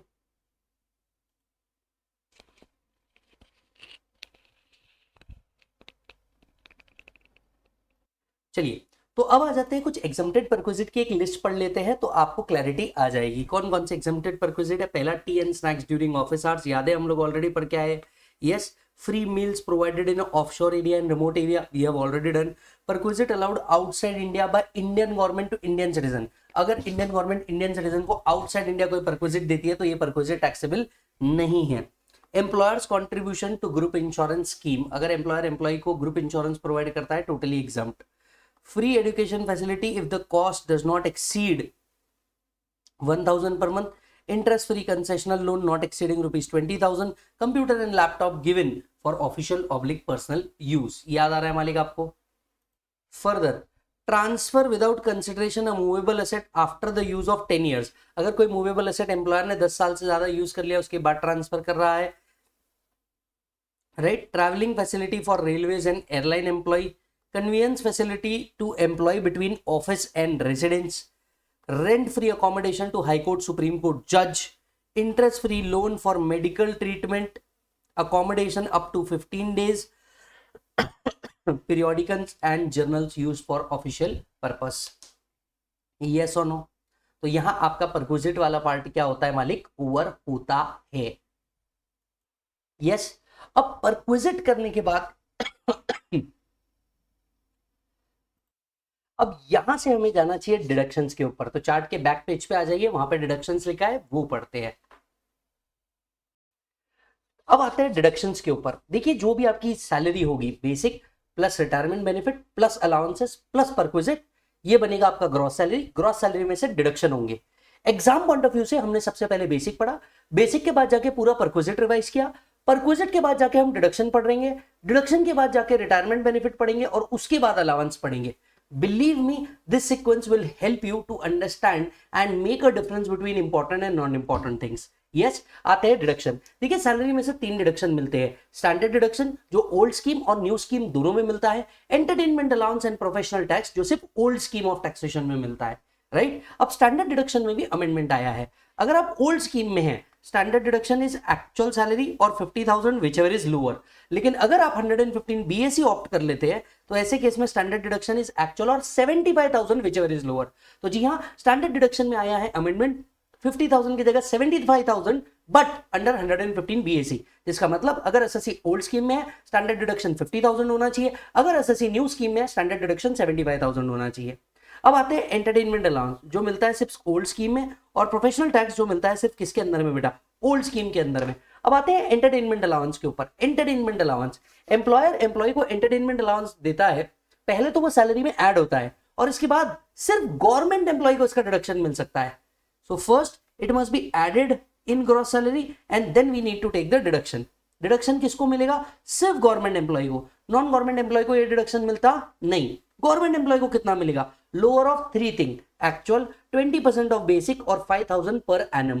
कितना, वापस से बोलिए, लोअर ऑफ थ्री थिंग, पहला एक्चुअल, दूसरा 20% ऑफ बेसिक सैलरी, तीसरा 5,000 पर एनम। यस, तो चलो वापस से, आपका standard deduction old scheme new scheme दोनों में मिलता है। एंटरटेनमेंट अलाउंस जब भी मिलेगा पहले सैलरी में ऐड होगा और गवर्नमेंट एम्प्लॉय के लिए उसका डिडक्शन मिल जाएगा lower of three thing, actual, दूसरा 20% ऑफ बेसिक सैलरी, तीसरा 5,000 पर एनम। यस मालिक। तीसरा आता है प्रोफेशनल टैक्स। प्रोफेशनल टैक्स जितना आपने पे किया उतना पूरा का पूरा अलाउड एज डिडक्शन। सो जितना आप पे कर रहे हैं it is allowed as deduction. मान लीजिए एम्प्लॉयर ने एम्प्लॉय के बिहाफ पे प्रोफेशनल टैक्स पे किया, पहले सैलरी में ऐड होगा and then you will take the deduction. So if employer has paid, first add in salary and then take the deduction. Clear है मालिक? तो भैया याद रखिए, स्टैंडर्ड डिडक्शन ओल्ड न्यू दोनों में मिलेगा, entertainment allowance and professional tax सिर्फ ओल्ड स्कीम के अंदर में मिलेगा। यहां आपका सेक्शन 16 के डिडक्शन भी क्या होते हैं, ओवर। चेक कर लो दोस्त।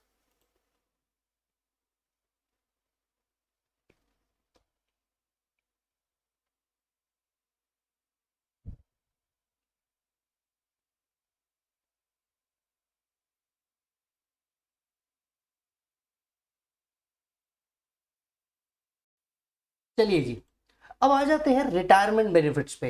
रिटायरमेंट बेनिफिट्स में सबसे ज्यादा क्या पूछा जाता है, एक ग्रेचुटी, जो बड़ा इंपॉर्टेंट है, पूछा जाता है, राइट। ग्रेचुटी के बाद आपको क्या पूछा जाता है, दूसरी चीज है पेंशन जो आपको पूछी जाती है।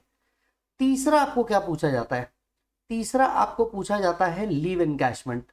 और चौथा इसके बाद आपको पूछा जाता है प्रोविडेंट फंड। ये इंपॉर्टेंट है, ये पूछा जाता है।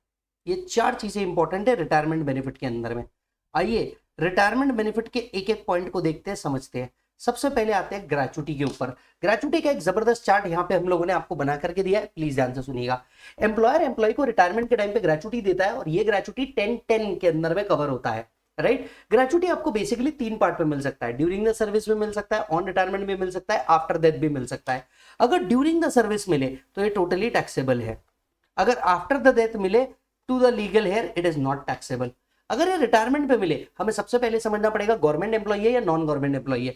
गवर्नमेंट एम्प्लॉय को अगर ग्रेचुटी मिल रहा है fully examined. Non government employee अगर है तो हमें देखना होगा is he covered under the gratuity act और not covered under the gratuity act. Yes, is he covered under the gratuity act और not covered under the gratuity act. तो चलो कम ऑन, ग्रेचुटी के 3 part, during the service, on retirement, after the death. याद करो fast track वालों, regular वालों, हमने इस बार बहुत मेहनत की ऑलरेडी। कम ऑन एवरीवन, हाथ लो, स्टार्ट करो। During the service, on retirement, after the death. During the service taxable, after the death not taxable, on retirement government employee, non government employee, government employee fully examined, non government employee covered under the gratuity act, not covered under the gratuity act, covered under the gratuity act. Lower of 3 thing is allowed as deduction. Lower of 3 things is allowed as deduction। पहला actual, दूसरा 15/26 into last drawn salary into number of years of completed service और part thereof in excess of 6 months। चलिए फिर से एक बार, 15/26 into last drawn salary into number of year of completed service और part thereof in excess of 6 months। 15/26 क्यों लेते हैं, gratuity act का फॉर्मूला है। लास्ट ड्रॉन सैलरी, सैलरी मतलब क्या होगा, देखिए अगर आप ग्रेचुटी एक्ट में कवर्ड है तो सैलरी का मतलब है बेसिक प्लस डीए, चाहे वो रिटायरमेंट पर्पस के लिए हो चाहे वो रिटायरमेंट पर्पस के लिए ना हो। Are you getting the point? तो बेसिक प्लस डीए, अच्छा जी, into number of years of completed service और part there of in excess of 6 months. मतलब क्या होगा, मान लीजिए 24 इयर्स एंड 4 मंथ्स हुआ, you have to take 24। 24 years and 6 months हुआ, you have to take 24। 24 years and 7 month हुआ, you have to take 25। Part there of in excess of 6 months को भी पूरा ईयर लेना है, part there of in excess of 6 months उसको पूरा year consider करना है। Are you getting the point? तो अगर ये नॉन गवर्नमेंट एम्प्लॉय है, covered under the gratuity act है, लोअर ऑफ 3 थिंग, पहला एक्चुअल, दूसरा 15/26 into last drawn salary into number of year of completed service और part there of in excess of 6 months, और तीसरा है मैक्सिमम लिमिट 20 लाख। तीसरा है मैक्सिमम लिमिट क्या बेटा, 20 लाख, चाहे एक एम्प्लॉयर से मिले या एक से ज्यादा एम्प्लॉयर से मिले। ठीक है, अब आते हैं दूसरी बात, अगर employee not covered under the gratuity act है, तो अगर एम्प्लॉय ग्रेचुटी एक्ट में कवर नहीं है तो एक्चुअल कॉमन रहेगा, मैक्सिमम लिमिट 20 लाख का भी कॉमन रहेगा। लेकिन यहां पे half into average salary of 10 months preceding the month of retirement into number of year of completed service. Yes, average salary of 10 months preceding the month of retirement into number of year of completed service. तो आपको लेना है half, और जिस month retire हो उसके पहले के 10 मंथ का average salary into number of years of completed service. अगर आप ग्रेचुइटी एक्ट में कवर्ड नहीं है तो सैलरी का मतलब होता है basic plus DA for retirement plus commission which is based on turnover. Yes और नो, राइट। अगर एक से ज्यादा एम्प्लॉयर से भी मिल रहा है तो मैक्सिमम लिमिट कितनी रहेगी, 20 लाख ही रहने वाली है। अच्छा जी, तो चलिए 3 पार्ट करते हैं। During the service, on retirement, after the death. During the service taxable, after the death not taxable. On retirement government employee, non government employee. Government employee fully exempt, non government employee covered under the gratuity act, not covered under the gratuity act. Covered under the gratuity act lower of 3 thing, पहला actual, दूसरा maximum limit 20 lakh, तीसरा 15/26 into last on salary into number of years of completed service और part there of in excess of 6 months. याद आ रहा है। अब इसी केस में अगर एम्प्लॉय सीजनल एम्प्लॉय हुआ तो instead of 15/26 you have to take 7/26. So if employee is a seasonal employee, instead of 15/26 you have to take 7/26. Are you getting the point? Right? अच्छा जी सर, अगर employee not covered under the gratuity act है तो क्या लेंगे, पहला actual, दूसरा maximum limit 20 lakh, तीसरा half into average salary of 10 months preceding the month of retirement.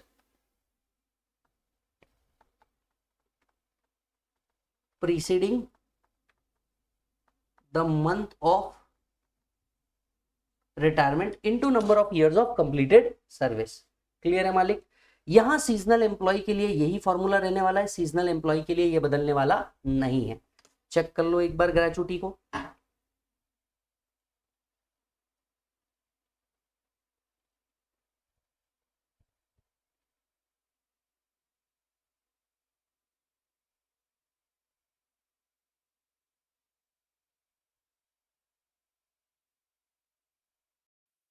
अब आते हैं नेक्स्ट रिटायरमेंट बेनिफिट के ऊपर। The next retirement benefit is pension.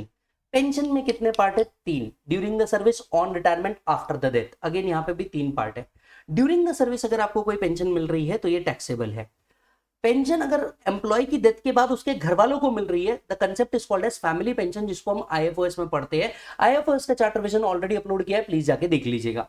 Yes, सो अगर ड्यूरिंग द सर्विस मिल रही है taxable, after the death of employee घर वालों को मिल रही है, the concept is called as family pension.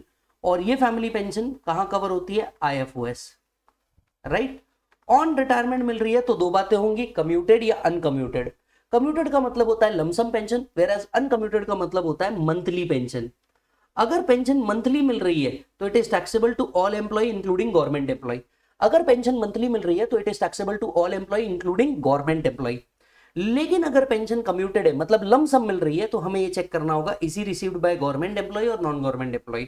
Government employee को मिली होगी तो fully exempt, non government employee को मिली होगी तो हमें चेक करना होगा is he also receiving gratuity और नॉट रिसीविंग ग्रेचुइटी। तो चलो 3 बातें, come on everyone repeat with me.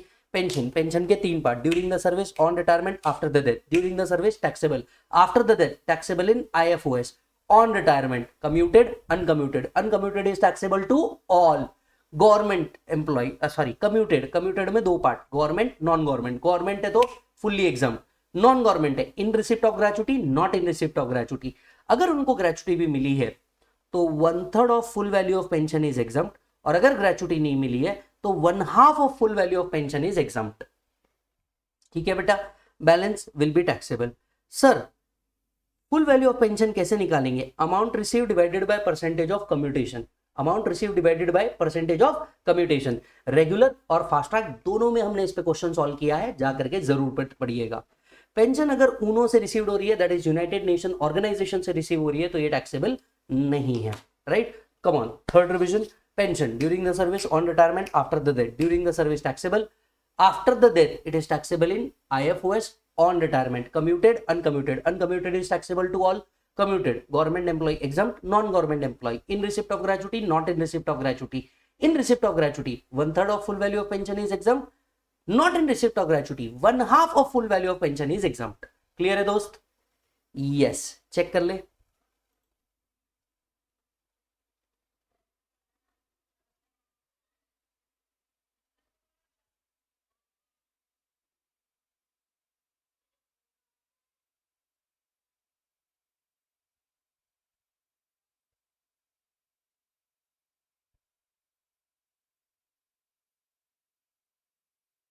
Next आता है बेटा रिट्रेंचमेंट कॉम्पनसेशन। अगर एम्प्लॉयर ने एम्प्लॉय को रिट्रेंच कर दिया, मतलब अचानक से बाहर निकाल दिया, तो ऐसे केस में एम्प्लॉयर की रिस्पॉन्सिबिलिटी है कि वो कंपनसेशन पे करे। ये compensation as per the scheme of central government है तो नथिंग इज टैक्सेबल। ये compensation as per the scheme of central government है तो nothing is taxable. In any other case lower of following is allowed as deduction. पहला actual, दूसरा maximum limit 5 lakh, तीसरा amount determined as per industrial dispute act. तो come on, employer ने employee को बाहर निकाल दिया, कंपनसेशन पे किया। अगर ये compensation as per the scheme of central government है नील, एज पर अदर है तो लोअर ऑफ 3 थिंग। पहला एक्चुअल, दूसरा 5 लाख, तीसरा amount determined as per industrial dispute act. Now आप ये पूछेंगे कि amount determined as per industrial dispute act कैसे निकलता है, तो दोस्त उसका टेंशन भी लेने की जरूरत नहीं है, इसका भी इंतजाम तेरे भाई ने चार्ट में कर रखा है। तो कैसे निकालेंगे, 15/26 into average salary of last 3 months into number of year of completed service और part there of in excess of 6 months.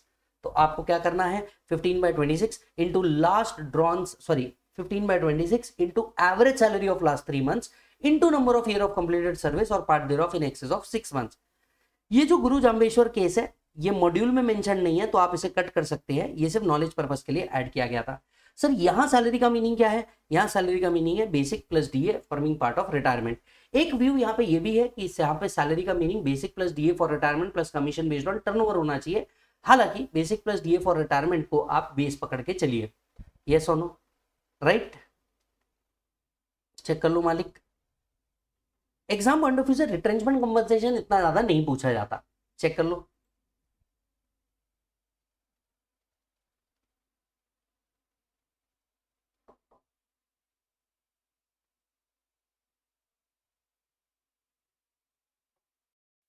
अब आते हैं नेक्स्ट बेनिफिट के ऊपर, वीआरएस। एम्प्लॉयर एम्प्लॉय को वीआरएस प्रोवाइड कर देता है, वॉलंटरी रिटायरमेंट स्कीम। तो एज ऑफ रिटायरमेंट से पहले ही आपको वीआरएस दे करके बोल दिया जाता है ओके मैं थैंक यू बाय बाय। तो अगर आपको वीआरएस मिल रहा है तो lower of 4 thing is allowed as reduction.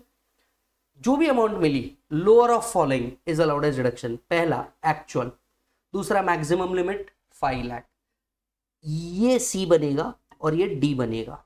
तो लोअर ऑफ 4 थिंग ये कट कर दीजिए। ये एक व्यू था जो मैंने आपको रेगुलर और फास्ट ट्रैक दोनों में बताया था कि भैया मॉड्यूल ने क्योंकि इन चारों में से लोअर लिया है, हमें ये व्यू नहीं लेना है, तो हमें लोअर ऑफ 4 थिंग लेना है। पहला एक्चुअल, दूसरा मैक्सिमम लिमिट 5 लाख, तीसरा last drawn salary into 3 into number of year of completed service, चौथा last drawn salary into balance number of months left for service, balance number of months left for service. So come on, employer ने employee को leave salary दी, lower of 4 thing is allowed as reduction. पहला actual, दूसरा maximum limit 5 lakh, तीसरा last drawn salary into 3 into number of year of completed service, चौथा last drawn salary into balance number of months left for service. यहां salary का मतलब क्या होगा, basic plus DA for retirement plus commission based on turnover.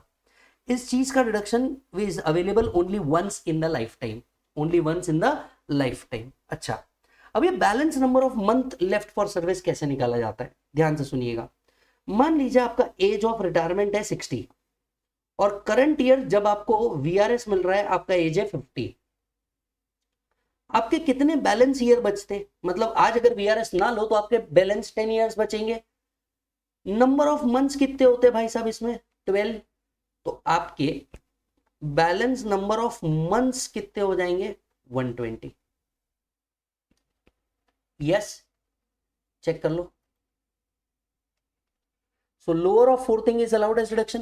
पहला actual, दूसरा maximum limit 5 lakh, तीसरा last drawn salary into 3 into number of year of completed service, चौथा last drawn salary into balance number of months left for service.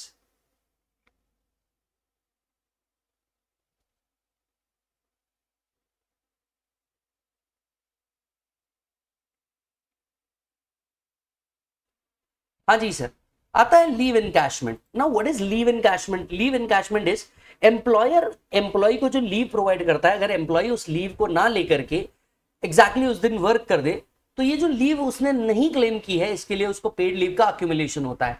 और ये paid leave का accumulation जब वो retirement होता है उस टाइम पे दे दिया जाता है। अब अगेन लीव एनकैशमेंट 3 टाइम पे मिल सकता है, एक ड्यूरिंग द सर्विस, दूसरा ऑन रिटायरमेंट और तीसरा आफ्टर द डेथ। अगर ड्यूरिंग द सर्विस मिल रहा है तो इसे लीव सैलरी बोला जाता है, विच इज कंप्लीटली टैक्सेबल। अगर ये after the death of employee मिलता है तो it is not taxable in the hands of legal heir के हाथ में फिर वो टैक्सेबल नहीं है। अगर रिटायरमेंट पे मिल रहा है government employee fully exempt, non government employee lower of 4 thing is exempt, minimum of 4 thing is exempt. पहला एक्चुअल, दूसरा average salary of 10 months into 10, third maximum limit 25 lakh. जी हाँ, एक टाइम था यहाँ पे मैक्सिमम लिमिट 3 लाख हुआ करती थी, जिसको पहले अमेंड करके क्या कर दिया गया है 25 लाख कर दिया गया है। And leave credit for 30 days. तो चलो come on once again, employer ने एम्प्लॉय को लीव क्रेडिट प्रोवाइड किया during the service taxable, after the death not taxable, on retirement government employee non government employee, government employee fully exempt, non government employee इसके अंदर में lower of 4 thing, पहला actual, दूसरा average salary for 10 months, तीसरा maximum limit 25 lakh, चौथा leave credit for 30 days. अब सवाल उठता है ये कैसे निकाला जाएगा, लीव क्रेडिट फॉर 30 डेज कैसे निकाला जाएगा। तो देखिए इसके लिए एक फॉर्मूला होता है, formula is leave credit into average salary divided by 30। कैसे निकालते leave credit for 30 days, leave credit मतलब जितना बैलेंस लीव बचा हुआ है वो into average salary divided by 30। अब आपके मन में एक सवाल उठेगा कि सर सैलरी मतलब क्या होता है। देखो बेटा, सैलरी का मतलब होता है आपका basic plus DA for retirement plus commission based on turnover. तो आपको 3 चीजें लेनी है सैलरी के अंदर में, basic plus DA for retirement plus commission based on turnover. अच्छा जी सर, सो लीव क्रेडिट कैसे निकाला जाता है, जो भी बैलेंस लीव है into average salary divided by 30। अब एक इंपॉर्टेंट क्वेश्चन है, ये लीव क्रेडिट का कंप्यूटेशन कैसे निकाला जाएगा, आई मीन ये जो बैलेंस लीव है इसका कंप्यूटेशन कैसे होगा। यहां जो लीव क्रेडिट की बात चल रही है इसका मतलब हम बैलेंस लीव की बात कर रहे हैं, ठीक है। अभी जो बैलेंस लीव का कैलकुलेशन ये कैसे किया जाता है, देखिए लॉजिकली एज पर लेबर लॉज आपको 3 तरीके की लीव्स दी जा सकती है ना। एक होता है पब्लिक, दूसरा होता है जो आपके ओकेजनल लीव्स होते हैं वो, और तीसरा होता है जो आपके हेल्थ रिलेटेड 30 डेज का पेड लीव अलाउड होता है, राइट। यानी लेबर लॉस के हिसाब से आपको 30 डेज लीव अलाउड है, कैलकुलेशन भी बिल्कुल इसी पे होता है। अब हो सकता है एम्प्लॉयर एम्प्लॉय के बीच में लीव जो दिया जाए साल भर में वो 30 डेज से कम का हो, .30 डेज का हो, या 30 डेज से ज्यादा का हो। अगर आपको जो लीव दी जा रही है वो 30 डेज से कम की है, लेट्स से 25 डेज की दी जा रही है, तो 25 into number of year of completed service, ये आपकी टोटल लीव बनेगी। टोटल लीव में से जितनी लीव आपने ऑलरेडी ले लिया है वो माइनस कीजिए, आपकी बैलेंस लीव आ जाएगी। Are you getting the point. यानी अगर लीव जो अलाउ किया गया है एम्प्लॉयर द्वारा वो 30 डेज से कम है, तो actual into number of year of completed service, ये आपकी टोटल लीव बनेगी। टोटल लीव में से जितनी लीव आप ऑलरेडी ले चुके हैं माइनस कर दीजिए, जो बचा वो बैलेंस लीव ही बचेगा मालिक, everybody, into average salary divided by 30। ये हुआ एक बात। अब आते हैं दूसरी बात पे, अगर आपको लीव्स 30 है, कैलकुलेशन तो 30 के ही होगा, पर व्हाट अबाउट अगर आपको लीव 30 से ज्यादा डेज की होगी, तो लेट्स से कोई ऑर्गेनाइजेशन 40 डेज पेड लीव देता होगा, तो ऐसे केस में भी कैलकुलेशन सिर्फ 30 पे ही होगा। यस, अगर कोई ऑर्गेनाइजेशन 30 से ज्यादा की लीव भी दे रहा है तो जो कैलकुलेशन होगा वो 30 के बेसिस पे ही होगा। सो 30 into average salary divided by balance leave into average salary divided by 30, right. The maximum leave allowed as per the rule is 30 days per year. If the period of leave credit is more than 30 days, then take the 30 days for the purpose of calculation, and if it is less than 30 days, the same shall be taken. Yes, चलो come on, one more time. Leave salary के 3 part, during the service, on retirement, after the death. During the service, बोलो बेटा जल्दी से, taxable. After the death, not taxable. On retirement, government employee, non-government employee. Government employee fully exempt, non government employee lower of 4 thing, actual maximum limit 25 lakh, तीसरा average salary for 10 months, चौथा leave credit. Leave credit कैसे निकालेंगे, balance leave into average salary divided by 30। Salary का मतलब क्या, basic plus DA for retirement plus commission based on turnover. Yes और no मालिक, एक बार चेक कर लीजिए जल्दी से, एक बार चेक कर लीजिए, विल मूव ऑन।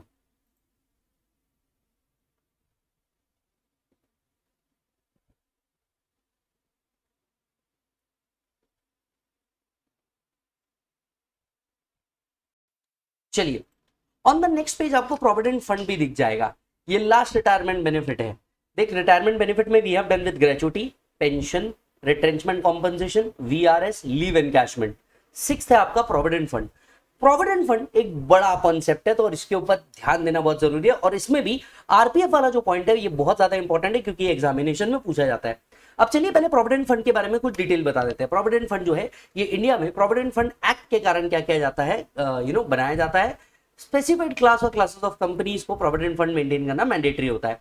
अब प्रोविडेंट फंड बेसिकली दो तरीके से मेंटेन किया जा सकता है। एक, गवर्नमेंट बोलती है हमारा फंड है, आप इसके अंदर में पैसा डाल दीजिए। अगर गवर्नमेंट के बनाए हुए फंड में आप पैसा डाल देते हैं, the concept is called as statutory provident fund. अगर आप गवर्नमेंट के फंड में नहीं डालना चाहते, आप प्राइवेट फंड बना लीजिए।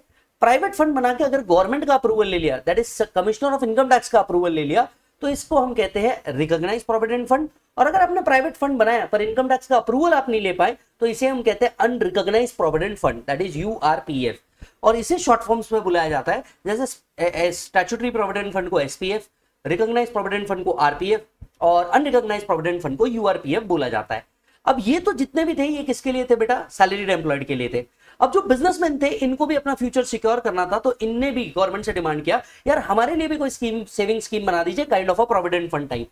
तो इनके लिए बनाया गया पब्लिक प्रोविडेंट फंड, जिसको कहा जाता है पीपीएफ। तो बेसिकली आप चैप्टर में चार चीजें पढ़ते हैं, SPF, RPF, URPF and PPF, इस तरीके के चार चीजें पढ़ते हैं। इस पूरे गेम में आरपीएफ जो है ये सबसे ज्यादा पूछा जाता है एग्जाम पॉइंट ऑफ व्यू से, ठीक है।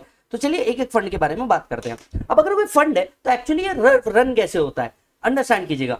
अगर कोई फंड है तो एक्चुअली ये रन कैसे होता है, एम्प्लॉयर इसमें कुछ कंट्रीब्यूट करता है, एम्प्लॉय इसमें कुछ कंट्रीब्यूट करता है, ये दोनों जन एक जगह पैसा रखते हैं, इसके ऊपर इंटरेस्ट मिलता है। बेसिकली ये फंड जो है ये बैंक में रखा जाता है और इसके ऊपर इंटरेस्ट मिलता है, और एंड में जब आप रिटायर होंगे तब ये पैसे को निकाल देंगे। यानी हमें चार अलग अलग टाइम के टैक्स डिटेल्स की बात करनी है। एक, एम्प्लॉयर जो कंट्रीब्यूट कर रहा है इसका टैक्सेशन एस्पेक्ट क्या होगा, एम्प्लॉय जो कंट्रीब्यूट कर रहा है इसका टैक्सेशन एस्पेक्ट क्या होगा, इस पे जो इंटरेस्ट आ रहा है उसका टैक्सेशन एस्पेक्ट क्या होगा, और एंड में जब पैसा रिटायरमेंट पे एम्प्लॉय को मिल जाएगा इसका टैक्सेशन एस्पेक्ट क्या होगा। यही चार टैक्सेशन एस्पेक्ट बनने चाहिए। तो it is a 4x4 matrix. Yes, 4x4 matrix. इन चारों के लिए चार अलग अलग सिचुएशन में क्या होने वाला है, आइए देखते हैं। सबसे पहले बात करते हैं एसपीएफ की।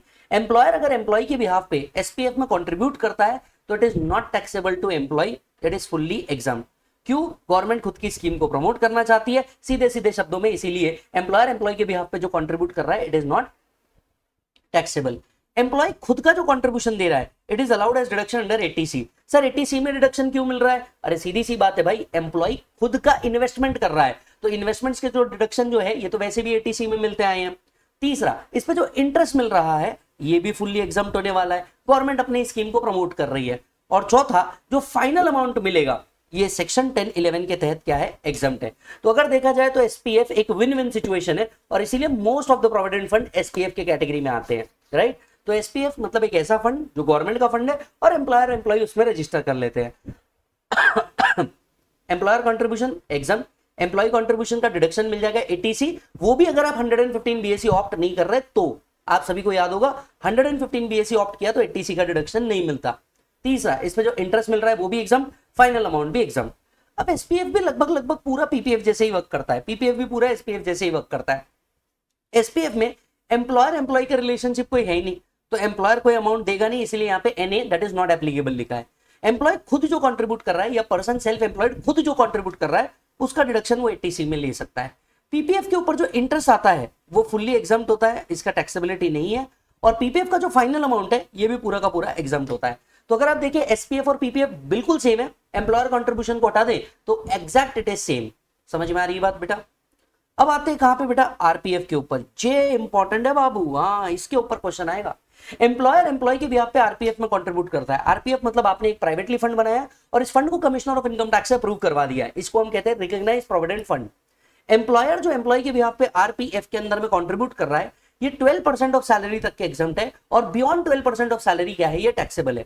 अब इसे कुछ ऐसे समझिए, मान लीजिए एम्प्लॉयर ने एम्प्लॉय को 15% क्या किया, कंट्रीब्यूट किया इन आरपीएफ, तो ये जो 3% है ना दोस्त, ये टैक्सेबल हो जाएगा किसको, एम्प्लॉय को, क्योंकि 12% तक के तो एग्जम्प्ट है, बियॉन्ड 12% जो है ये टैक्सेबल हो जाएगा किसको, एम्प्लॉय को। Are you getting the point? Yes. So contribution in excess of 12% of salary is taxable. तो 12% के ऊपर का जितना भी कंट्रीब्यूशन है वो टैक्सेबल होने वाला है, 12 तक के कोई टैक्सेबल नहीं होने वाला। अब यहाँ पे सैलरी का मतलब क्या है दोस्त, यहाँ पे सैलरी का मतलब है basic plus DA for retirement plus commission based on turnover, plus commission based on turnover. So भैया आरपीएफ के लिए जो सैलरी है, सैलरी का मतलब है basic plus DA for retirement plus commission based on turnover. Okay बेटा, सो एम्प्लॉयर ने एम्प्लॉय के बिहाफ पे कंट्रीब्यूट किया, कहां बेटा, आरपीएफ के अंदर में कंट्रीब्यूट किया, up to 12% of salary exempt है, बियॉन्ड 12% ऑफ सैलरी क्या होने वाला है, टैक्सेबल होने वाला है। एम्प्लॉय जो खुद का कंट्रीब्यूशन कर रहा है, ऑब्वियसली एक इन्वेस्टमेंट है तो डिडक्शन मिलना ही चाहिए टीसी में।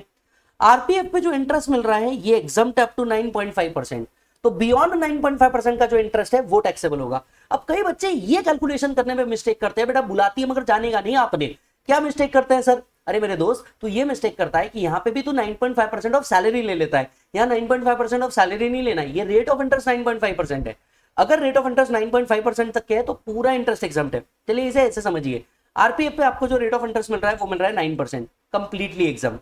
आरपीएफ पे जो आपको रेट ऑफ इंटरेस्ट मिल रहा है ये मिल रहा है लेट्स से 10%, तो जो 0.5% है ना वो इंटरेस्ट टैक्सेबल हो जाएगा। Are you getting the point? Yes. अच्छा जी, अब फाइनल अमाउंट का क्या करेंगे, तो वापस से एक बार, एम्प्लॉयर एम्प्लॉय के बिहाफ पे आरपीएफ में कंट्रीब्यूट कर रहा है up to 12% of salary exempt, beyond 12% of salary taxable. Own contribution का डिडक्शन मिल जाएगा एटीसी में। जो इंटरेस्ट है ये इंटरेस्ट का क्या होगा, up to 9.5% per annum exam, beyond 9.5% taxable.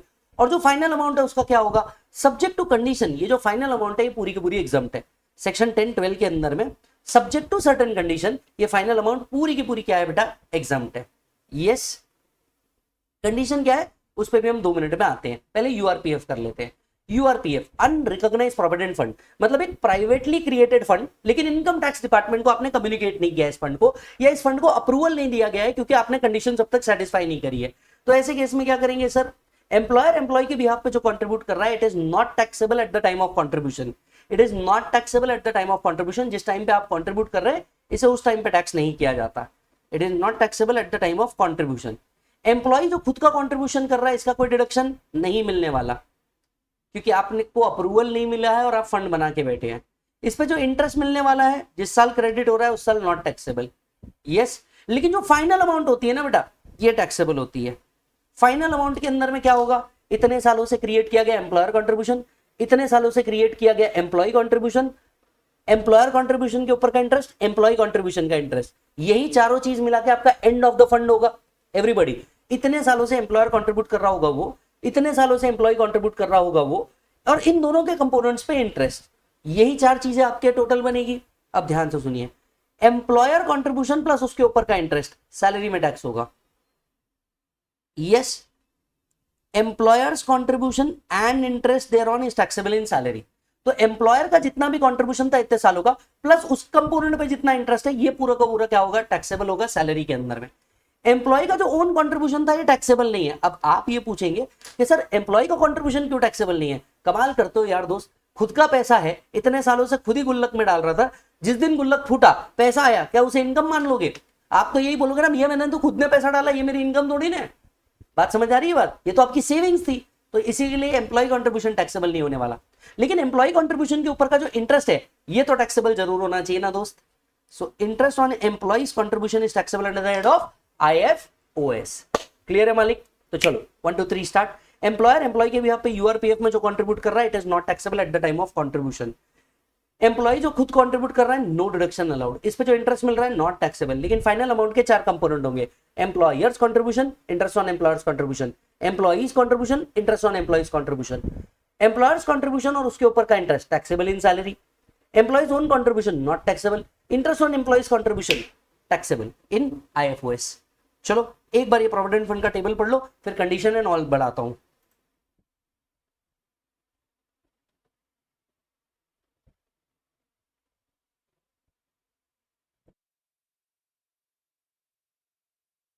जल्दी से कंप्लीट कर ले।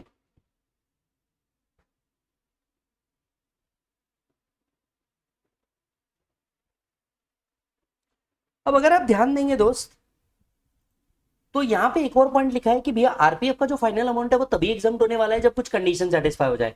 वो कंडीशन खैर मैंने यहाँ पे चार्ट्स में नहीं लिखी है बिकॉज वो एक्सेसिव कंटेंट हो जाता है, पर मैं डिस्कस जरूर कर लेता हूँ। कंडीशन नंबर 1 है कि एटलीस्ट आपने जॉब पे 5 साल रहना चाहिए। यस, आपने एटलीस्ट 5 इयर्स जॉब पे रहना चाहिए। 5 साल से कम अगर 3 रीजन के कारण है तो भी ये एग्जाम्प्ट हो जाएगा। मान लीजिए आपने जॉब 5 साल से कम किया लेकिन 3 रीजन के कारण आपने कम किया। पहला, आपकी खुद की हेल्थ खराब थी इस वजह से, दूसरा एम्प्लॉयर का बिजनेस ही क्लोज हो गया था इस वजह से, या आपने इस एम्प्लॉयर को छोड़ के किसी दूसरे एम्प्लॉयर को ज्वाइन कर लिया था और आपने न्यू एम्प्लॉयर के साथ प्रोविडेंट फंड में रजिस्टर कर लिया इस वजह से। तो जरा ध्यान से सुनिएगा, फाइनल अमाउंट जो है आरपीएफ की वो एग्जाम्प्ट है कब, अगर आपने एटलीस्ट 5 साल तक के काम कर लिया है तो। कंडीशन नंबर 2, अगर आप 5 साल काम नहीं कर पाए हैं लेकिन आपने जो जॉब कम क्विट किया था, ये 3 रीजंस की वजह से थे। पहला आपका बैड हेल्थ, दूसरा जो आप थे आपने कहीं और ट्रांसफर कर लिया था और कहीं और रजिस्टर कर लिया था, सो दैट आपका 5 इयर्स कंटिन्यू हो गया, not with one employer but with another employer. और तीसरा, अगर एम्प्लॉयर ने अपना बिजनेस ही क्लोज डाउन कर दिया था जिसके कारण आप अपने 5 साल कंप्लीट नहीं कर पाए, तो ऐसे केस में भले ही आपका 5 साल से कम का जॉब हुआ होगा तो भी आपका जो फाइनल अमाउंट है आरपीएफ का वो क्या हो जाएगा, एग्जाम हो जाएगा। क्लियर है प्रभु? यस। चलिए नेक्स्ट पार्ट पे आते हैं। नेक्स्ट पार्ट आता है आपका approved superannuation fund. On the same page on the chart, approved superannuation fund, employer employee के बिहाफ पे अप्रूव्ड सुपरएन्युएशन फंड में कंट्रीब्यूट करता है जिसकी इंडिविजुअल लिमिट रखी गई है 1,50,000 तक के। तो एम्प्लॉयर एम्प्लॉय के बिहाफ पे अप्रूव्ड सुपरएन्युएशन फंड में कंट्रीब्यूट करता है up to 1,50,000 nil, beyond 1,50,000 it will be chargeable to tax, it will be chargeable to tax. Employee जो खुद कंट्रीब्यूट कर रहे हैं अप्रूव्ड सुपरएन्युएशन फंड में, उनको एटीसी में डिडक्शन मिल जाएगा subject to the limit that you know it is not covered under section 115 BAC। तो एम्प्लॉयर एम्प्लॉय के बिहाफ पे सुपरएन्युएशन फंड में कंट्रीब्यूट करता है up to 1,50,000 exempt, beyond 1,50,000 taxable. Employee जो खुद कंट्रीब्यूट कर रहा है ये टोटली क्या है बेटा, allowed as deduction provided he has not opted for 115 BAC। Is that done? Yes. अब आते हैं एक ओवरऑल कैप लिमिट पे। देखिए, अगर एम्प्लॉयर एम्प्लॉय के बिहाफ पे अप्रूव्ड सुपरएन्युएशन फंड में, पेंशन स्कीम के अंदर में या फिर रिकॉग्नाइज प्रोविडेंट फंड में ओवरऑल कंट्रीब्यूशन साल भर में 7,50,000 से ऊपर करता है, तो जितना एक्सेस कंट्रीब्यूशन है in excess of 7,50,000 the whole of such amount is taxable as perquisite. इसको कुछ ऐसे समझिए, मान लीजिए एम्प्लॉयर ने एम्प्लॉय के बिहाफ पे 5 लाख रुपीज कंट्रीब्यूट किए रिकॉग्नाइज प्रोविडेंट फंड में, यस, 3 लाख कंट्रीब्यूट किए इन लेट्स से सुपर एन्युएशन फंड में, बराबर है। तो अब जो इंडिविजुअल लिमिट्स पे ये टैक्सेशन होंगे वो तो होंगे ही होंगे। इनका ओवरऑल कंट्रीब्यूशन कितना हो गया, 8, which is more than 7.5 lakh, yes और नो। तो जितना एक्सेस कंट्रीब्यूशन है 50,000 का, ये 50,000 भी अलग से टैक्स होगा। मतलब आरपीएफ की जो लिमिट अलग से टैक्स हो रही है वो तो होगी, एसएएफ की जो लिमिट अलग से टैक्स हो रही है वो तो होगी, ये 50,000 को अलग से टैक्स किया जाएगा एज परक्विजिट।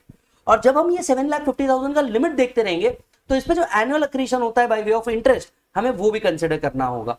सो देखिए, the amount or aggregate amounts of contribution made on account of assessee by employer in a recognised provident fund or a scheme under 80 CCD1 जिसको हम कहते हैं पेंशन स्कीम। तीसरा, approved superannuation fund in excess of 7,50,000 in a previous year. The annual accretion by way of interest or dividend shall also be computed in a manner as may be prescribed। जब हम ये limit लेते रहेंगे 7,50,000 की, तो interest का भी limit इसमें हमें कंसिडर करना होगा। इसे कुछ ऐसे समझिए, मान लीजिए एम्प्लॉयर ने एम्प्लॉय के बिहाफ पे आरपीएफ में कंट्रीब्यूट किया 7 लाख और इंटरेस्ट आ रहा है 1.5 लाख, मतलब टोटल कितना हो गया 7 + 1.5, टोटल हुआ 8.5 which is in excess of 7.5 by 1 lakh. तो ये जो 1 लाख है, ये 1 लाख पूरा का पूरा क्या माना जाएगा, परक्विजिट माना जाएगा। इन शॉर्ट, अगर एम्प्लॉयर ने इन तीनों का मिलाकर के ओवरऑल कंट्रीब्यूशन 7,50,000 से ऊपर कर दिया किसी भी ईयर में, तो जितना 7.5 के ऊपर जा रहा है उतना परक्विजिट माना जाएगा। और ये 7.5 की लिमिट के अंदर में हम लोग इंटरेस्ट भी कंसिडर करेंगे, और ये इंटरेस्ट किसी खास तरीके से कंप्यूट किया जाता है। ये इंटरेस्ट जो है ये किसी खास तरीके से कंप्यूट किया जाता है। यही बात चार्ट के वापस से इस पार्ट में भी लिखी है, अगर आप देखेंगे कि एक ओवरऑल कैप जो है ये इंट्रोड्यूस की गई थी इन एक्सेस ऑफ 7.5, जो है इसे क्या माना जाएगा, टैक्सेबल माना जाएगा, और इसमें annual accretion by way of interest and dividend भी काउंट होगा। Are you getting the point? अब ये इंटरेस्ट जो है ये कैसे निकालते हैं, क्योंकि आपके मन में यहाँ पे एक पॉइंट है, interest to be calculated in a manner as may be prescribe. ये इंटरेस्ट निकालने का फॉर्मूला अगर आपको याद हो तो बढ़िया, और नहीं हो तो चार्ट के इस पार्ट पे आइए, इंटरेस्ट कैसे कंप्यूट किया जाता है इसका एक पूरा टेक्निक दिया है। आपको याद होगा हमने रेगुलर बैच और फास्ट ट्रैक बैच के अंदर में बहुत डिटेल में इस पे प्रॉब्लम भी सॉल्व किए हैं और इसको डिटेल में डिस्कस भी किया है। तो अगर एम्प्लॉयर ने एम्प्लॉय के बिहाफ पे आरपीएफ, एसएएफ या पेंशन फंड में साल भर में 7.5 के ऊपर कंट्रीब्यूट कर दिया, तो जितना एक्सेस कंट्रीब्यूट किया उसे परक्विजिट माना जाएगा। ये 7.5 में हम इंटरेस्ट भी कंसिडर करेंगे जो इस पे अक्रू हो रहा है। अब दिक्कत कहां थी, ये इंटरेस्ट क्यों अलग से कैलकुलेट किया जा रहा है? बेटा दिक्कत ये थी कि ईयर 1 ये तीनों का कंट्रीब्यूशन प्लस इस पे इंटरेस्ट आया होगा, ईयर 2 आप इंटरेस्ट पे फिर इंटरेस्ट कैलकुलेट कर देंगे। Are you getting the point? तो ऐसे केस में सिर्फ करंट ईयर का जो इंटरेस्ट है उस पे ही टैक्स लगे, ये आपको इंश्योर करना होगा। है ना, नहीं तो it will amount to double taxation. इसीलिए इंटरेस्ट को निकालने का एक फॉर्मूला दिया। उन्होंने कहा taxable perquisite is equal to PC upon 2 into R plus PC1 TP1 into R. वाह वाह वाह वाह वाह। अगर आपने ये ढंग से रेगुलर क्लास में नहीं पढ़ा होगा तो हो सकता है आपको इस पॉइंट पे डिफिकल्टी फेस करना पड़े, बट मैं अज्यूम करता हूं कि बाय दिस टाइम जब आप चार्ट रिवीजन देख रहे हैं आपने ये अच्छे से करा होगा। यस, टीपी मतलब taxable perquisite. What do you mean by TP? TP का मतलब होता है taxable perquisite. PC upon 2, PC का मतलब क्या है? करंट ईयर का एक्सेस कंट्रीब्यूशन जितना 7.5 के ऊपर जा रहा है वो। सो मान लीजिए अगर हमारा कंट्रीब्यूशन कितना है 8.5 है, तो 8.5 माइनस 7.5 एक्सेस कंट्रीब्यूशन कितना हुआ 1 लाख। तो PC is equal to the excess amount, the amount or aggregate amount of employer's contribution in excess of 7.5 lakh. तो एम्प्लॉयर का कंट्रीब्यूशन जो 7.5 लाख के ऊपर जा रहा है वो हमारे लिए एक्सेस अमाउंट बनेगा। Are you getting the point? Divided by 2, practically उसको एवरेज कर रहे हैं, इनटू आर। तो taxable perquisite is equal to PC upon 2 into R. अब ये आर क्या है? आर का मतलब है I upon F average. I का मतलब है interest upon F average, funds average. अभी आय का मतलब क्या है? जितना इंटरेस्ट आपको साल भर में अक्रू हुआ है वो पूरा। सो आय का मतलब है amount of income accrued during the current previous year. तो जितना इंटरेस्ट आपको अक्रू हुआ है वो हुआ आय। एफ एवरेज क्या है? Opening of the fund plus closing of the fund divided by 2। Fund का एवरेज ले रहे हैं वो। तो जो भी आपका ओपनिंग ऑफ द फंड है, अब देखो यहाँ पे बहुत लॉफुल लैंग्वेज में लिखा है opening of the fund plus closing of the fund divided by 2 funds average. Done. तो चलिए, पीसी मतलब करंट ईयर का excess contribution over and above 7.5 lakh divided by 2 into R. R का मतलब क्या है? I upon F average. I मतलब current year में जितना इंटरेस्ट अर्न किया वो, एफ एवरेज का मतलब फंड का ओपनिंग फंड का क्लोजिंग डिवाइडेड बाय 2। अब PC1 plus TP1 into R. PC1 क्या है? अगर इसके पहले के कभी भी ईयर का, लेट्स से इसके पहले वाले ईयर का 7.5 लाख के ऊपर गया था तो उसको हम कहेंगे PC1। इसके पहले वाले ईयर का एक्सेस कंट्रीब्यूशन। TP1 इसके पहले वाले ईयर का जो टैक्सेबल परक्विजिट है इंटरेस्ट का वो। तो PC1 प्लस TP1 अगर इसके पहले वाले ईयर, ये ईयर 2 हुआ, ईयर 1 के अंदर में कोई टैक्सेबल परक्विजिट या टैक्सेबल एक्सेस कंट्रीब्यूशन था वो इनटू आर। आर कैसे निकालेंगे? आई अपॉन एफ एवरेज। तो चलो वापस से पूरा सिनेरियो को जोड़ देता हूं। क्या है पूरा सिनेरियो? अगर एम्प्लॉयर ने एम्प्लॉय के बिहाफ पे आरपीएफ में कंट्रीब्यूट किया है, एसएएफ में कंट्रीब्यूट किया है, पेंशन स्कीम में कंट्रीब्यूट किया है इन एक्सेस ऑफ 7.5 लाख। जब ये 7.5 लाख देखते रहेंगे तो हम जो इंटरेस्ट अक्रू हुआ है वो भी देखेंगे। तो जितना एक्सेस है 7.5 से वो टैक्सेबल परक्विजिट बनेगा। क्लियर है मालिक? अब ये इंटरेस्ट कैसे निकालेंगे? PC upon 2 into R plus TP1 PC1 into R. PC मतलब करंट ईयर का एक्सेस कॉन्ट्रीब्यूशन, आर का मतलब है interest upon F average. Yes, F average का मतलब है opening of the fund closing of the fund divided by 2 plus PC1 TP1 into R. PC1 TP1 मतलब इसके पहले भी ईयर्स का जो एक्सेस कंट्रीब्यूशन था और टैक्सेबल परक्विजिट था वो आपको लेना है, टैक्सेबल इंटरेस्ट था वो आपको लेना है इनटू आर। क्लियर है मालिक? इसके ऊपर हमारे क्वेश्चन बैंक के अंदर में और मॉड्यूल के अंदर में आपको क्वेश्चन दिए हुए हैं। 2 ही क्वेश्चन है और जबरदस्त क्वेश्चन है, उसको सॉल्व कर लीजिएगा, आपको पूरा कॉन्सेप्ट क्लियर हो जाएगा। Is that done? ये चार्ट रिवीजन के अंदर में मेरे साथ एक इशू है कि मुझे इस कंटेंट को उस ऑब्जेक्टिव से बनाना है कि बच्चा एग्जाम के टाइम पे इसे देख रहा होगा और फटफट उसे रिवाइज करना है। ही डोंट हैव दैट टाइम कि वो इसके साथ साथ प्रॉब्लम भी सॉल्व करे। अगर आप इस कंसेप्ट के साथ साथ प्रॉब्लम सॉल्व करना चाहते हैं तो डेफिनेटली आपको फास्ट ट्रैक या रेगुलर की तरफ मूव करना चाहिए। मैं इस अजम्पशन के साथ इसे पढ़ा रहा हूं कि आपको यार ये कॉन्सेप्ट एटलीस्ट याद तो भी होना चाहिए। क्लियर है मालिक? चलिए एक बार देख लीजिए इसको भी।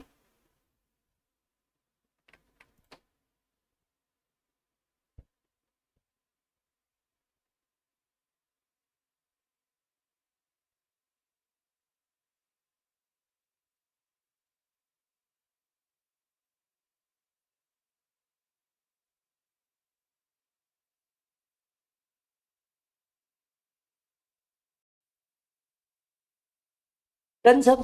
तो अगर आप ध्यान से देखेंगे हमारा रिटायरमेंट बेनिफिट भी खत्म हुआ, gratuity, pension, leave encashment, retrenchment compensation, provident fund, yes और नो, एंड लीव सैलरी, ये हमारा सारा का सारा खत्म हुआ। तो अगर आप देखेंगे हमने पहले बेसिक सैलरी पढ़ा, वहां से हम परक्विजिट्स पे गए, परक्विजिट्स पे डिडक्शन पे गए, डिडक्शन से रिटायरमेंट बेनिफिट पे आए। अब आते हैं सैलरी के सबसे इजी और आखिरी पार्ट के ऊपर, दैट इज अलाउंसेस। यस, देखिए अलाउंस और परक्विजिट में कई बार बच्चों को बड़ा कंफ्यूजन होता है क्योंकि मोस्ट ऑफ द केसेस में नेम सेम है।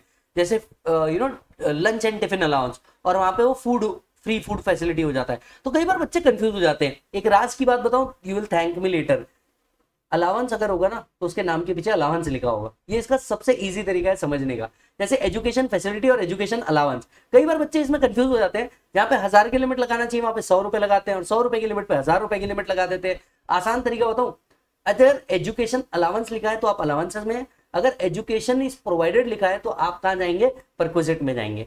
ये एक बहुत छोटा सा वर्ड है कि अलाउंस के पीछे वर्ड अलाउंस लिखा हुआ होता है ना। अब एम्प्लॉयर एम्प्लॉय को अलाउंसेस देता है। What are the allowances? These are benefit in cash. Employer employ को सैलरी के अलावा कैश बेनिफिट्स प्रोवाइड करता है, और यही कैश बेनिफिट्स को अलाउंसेस कहा जाता है। अलाउंसेस की भी 3 बेसिक कैटेगरी है। पहला, वो अलाउंसेस जो फुल्ली टैक्सेबल है। दूसरा, वो अलाउंसेस वो तभी टैक्सेबल है जब आप उसको ऑफिशियल पर्पस के लिए यूज करते हैं। और तीसरे, वो अलाउंसेस जो पार्टली एग्जम्प्ट है। यस और नो? तो चलिए एक एक पर डिस्कशन करते हैं। सबसे पहले आते हैं फुल्ली टैक्सेबल अलाउंस। मतलब अगर ये प्रॉब्लम में आपको दिख रहे हैं, लेना और सीधा सैलरी में ऐड करने का, किसी की नहीं सुनने का, सीधा सैलरी में ऐड कर देने का। कौन कौन सा? पहला, entertainment allowance. Yes, employer employ को एंटरटेनमेंट अलाउंस देता है, right, for sacrificing of employer.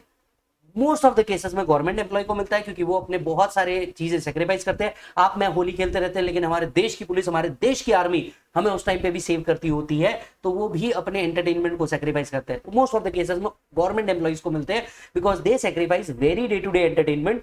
और ये एंटरटेनमेंट अलाउंस पहले तो सैलरी में क्या किया जाता है, टैक्स किया जाता है, और मोस्ट ऑफ द केसेस में क्योंकि गवर्नमेंट एम्प्लॉय को ही मिलता है, इसीलिए डिडक्शन जो है एंटरटेनमेंट अलाउंस का, वो सिर्फ किसको मिलता है, गवर्नमेंट एम्प्लॉय को। Yes, next, dearness allowance. Employer employ को इन्फ्लेशन से लड़ने के लिए एक अलाउंस देता है, called as dearness allowance, completely taxable. Overtime allowance, employer employee से जो ओवर टाइम करवाता है उसके लिए एक्सेस पे करना होता है, तो overtime allowance is taxable. Fixed medical allowance, employer employ को बोलता है कि देख यार, मैं तेरे को हॉस्पिटल फैसिलिटी नहीं दे सकता, पर तू अपनी हेल्थ का ध्यान रखे, इसी के लिए मैं तुझे एक फिक्स्ड मेडिकल अलाउंस दे रहा हूं, completely taxable. City compensatory allowance, भैया जब आप इन शहर में जाते हैं तो आपकी कॉस्ट ऑफ लिविंग बढ़ जाती है, तो आपका सिटी कंपेंसेटरी अलाउंस वहां पे टैक्सेबल करके आपके हाथ में दिया जाता है। इंटरिम अलाउंस, ये कोई फिक्स्ड अलाउंस नहीं होता, पर एम्प्लॉयर एम्प्लॉय को समय समय पे एक्स्ट्रा वर्किंग के लिए कुछ अलाउंस दे देता है, जिसको हम कहते हैं interim allowance. Servant allowance, so that employee can have the facility of servant. Employer employ को सर्वेंट अलाउंस देता है कि भैया देख, मैं तेरे को सर्वेंट नहीं दे सकता, पर मैं तेरे को पैसा दे देता हूं, तू अपने एंड पे ढूंढ ले। Servant allowance totally taxable. कोई प्रोजेक्ट कंप्लीट करने के लिए अगर पैसा दिया जाए तो प्रोजेक्ट अलाउंस है, उसको स्टडी करने के लिए पैसा दिया जाए तो project allowance. Tiffin oblique lunch allowance, employer employ को बोलता है देख यार, मैं तेरे को फूड नहीं दे सकता, मैं तेरे को पैसे दे दूंगा, तो कुछ इधर खाना है खा लेना। यही अगर फूड दे दिया, फ्री फूड फैसिलिटी, याद आ रहा है, 50 रुपीज पर meal. Lunch oblique tiffin allowance fully taxable. Any other cash allowance? Warden allowance, non practising allowance, कुछ ना करने के लिए किया गया कॉन्ट्रैक्ट भी एक वैलिड कॉन्ट्रैक्ट होता है, तो नॉन प्रैक्टिसिंग अलाउंस भी ऐसा ही कुछ होता है जहां पे एम्प्लॉय को अपने कुछ चीजों को नहीं करना है, जिसके अगेंस्ट में उसे एक नॉन प्रैक्टिसिंग अलाउंस दिया जाता है। एंड ट्रांसपोर्ट अलाउंस, अगर एम्प्लॉय जो है ट्रांसपोर्ट अलाउंस मिल रहा है तो ये कंप्लीटली टैक्सेबल है, लेकिन इसका बेनिफिट कब मिलेगा? अगर आप हैंडीकैप एम्प्लॉय है तब ये टैक्सेबल नहीं है, उस केस में आपको एक पार्शियल एग्जम्पशन है। अदर देन हैंडीकैप एम्प्लॉय को जब भी ट्रांसपोर्ट अलाउंस मिलता है तो ये टोटली क्या होता है, टैक्सेबल। तो अगर आप देखेंगे there is a list which is a very easy list, क्या क्या टैक्सेबल है। अगर मैं इसके साथ इसको जोड़ के देखूं, इसके साथ इसको जोड़ के देखूं, तो क्या क्या टैक्सेबल है? Basic, DA, bonus, commission, entertainment allowance, over time allowance, night duty allowance, fixed medical allowance, project allowance, servant allowance. Yes और नो? ये सारे के सारे अलाउंसेस फुल्ली टैक्सेबल है। प्रॉब्लम में दिखा इनटू द रेलेवेंट पीरियड आपका टैक्सेबल सैलरी आएगा। क्लियर है? एक बार लिस्ट को फटाफट पढ़ लो आगे बढ़ने से पहले।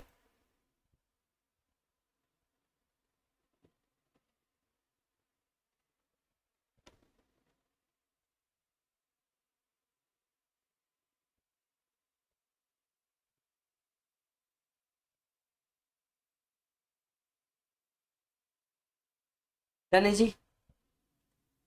अब आते हैं पार्टली टैक्सेबल अलाउंस पे। ये पार्टली टैक्सेबल अलाउंस जो है ना, इसमें बेसिकली 3 ही चीजें जो एग्जाम में सबसे ज्यादा पूछी जाती है। एक हाउस रेंट अलाउंस, दूसरा चिल्ड्रन एजुकेशन अलाउंस, तीसरा हॉस्टल अलाउंस। ये 3 ही अलाउंसेस को एग्जाम में सबसे ज्यादा पूछा जाता है। मैं आप सभी को बता दूं, ये अलाउंसेस जो है ये 10-14 के अंदर कवर होते हैं, जो 115 बीएससी अगर ऑप्ट किया होगा तो नहीं मिलेंगे। मतलब अगर आपने 115 बीएससी ऑप्ट किया होगा तो HRA, children education allowance, children's hostel allowance, ये फुल्ली टैक्सेबल हो जाएंगे। अगर आपने 115 बीएससी ऑप्ट नहीं किया तो आपको ये पार्शियल एग्जम्पशंस अवेलेबल होंगे। आई रिपीट, अगर आप 115 बीएससी ऑप्ट करेंगे तो children education allowance, children social allowance, right, HRA, ये कंप्लीटली टैक्स हो जाएंगे। अगर आपने 115 बीएससी ऑप्ट नहीं किया, if you opt out of 115 BSC, तो ही आपको HRA, children education allowance, children hostel allowance, इसका रिडक्शन मिलेगा। Are you getting the point? तो चलिए सबसे पहले बात करते हैं HRA की। एम्प्लॉयर एम्प्लॉय को अगर घर दे दे, हम उसे कहते थे RF है, जिसका कंप्यूटेशन हम पार्ट 1 में देख के आए। एम्प्लॉयर एम्प्लॉय को अगर क्या देते, घर दे दे। लेकिन कई बार एम्प्लॉयर चूज करता है कि नहीं यार, मैं इसको घर नहीं दूंगा, मैं इसको पैसे दे दूंगा, ये अपने घर का काम खुद कर लेगा। घर देखना कहाँ है, ये खुद देख लेगा, अपने एरिया में जिधर रहना है उधर रह लेगा। क्लियर है? इस कंसेप्ट को हम कहते हैं हाउस रेंट अलाउंस। अब एम्प्लॉयर एम्प्लॉय को अगर हाउस रेंट अलाउंस दे रहा है तो lower of following is allowed as deduction. Lower of following is allowed as deduction. पहला एक्चुअल, दूसरा याद करो बच्चों 50 और 40% ऑफ सैलरी। याद आ रहा है क्या? 50 और 40% ऑफ सैलरी। सर 50 कब कब लेना है? अगर अकोमोडेशन जो दिया गया है मुंबई, दिल्ली, कोलकाता, चेन्नई में है तो 50% ऑफ सैलरी लेना है, अदरवाइज 40% ऑफ सैलरी आपको कंसिडर करनी है। याद आ रहा है मालिक? तीसरा rent paid minus 10% of salary. तो तीनों में से लोअर जो भी रहेगा हमें वो सिलेक्ट करना है। चलो कॉमन वंस अगेन, तीनों में से क्या क्या लोअर? पहला एक्चुअल HRA जितना मिला उतना, दूसरा 50% और 40% ऑफ सैलरी, तीसरा rent paid minus 10% of salary. 50 कब कब लेना है? मुंबई, दिल्ली, कोलकाता, चेन्नई में अगर घर दिया होगा तो 50% लेना है, नहीं तो 40% ऑफ सैलरी आपको लेना है। Are you getting the point? अच्छा जी सर, ये हुई एक बात। दूसरी बात, सर अगर rent 10% of salary, rent paid must exceed 10% of salary, अगर 10% ऑफ सैलरी रेंट पेड से ऊपर रहा तो आपको ये जीरो लेना है। यस और नो? तो आपको क्या लेना है? जीरो लेना है। याद रखिए, याद रखिए, अगर रेंट पेड नहीं किया तो HRA का बेनिफिट जो एग्जम्पशन है वो नहीं मिलेगा।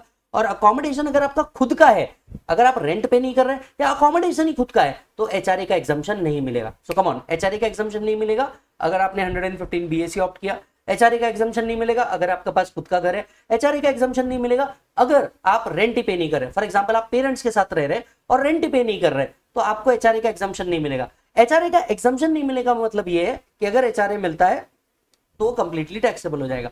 इन एनी अदर केस HRA का जो एग्जम्पशन है विल बी लोअर ऑफ, पहला एक्चुअल, दूसरा 50 और 40% ऑफ सैलरी, तीसरा rent paid minus 10% of salary.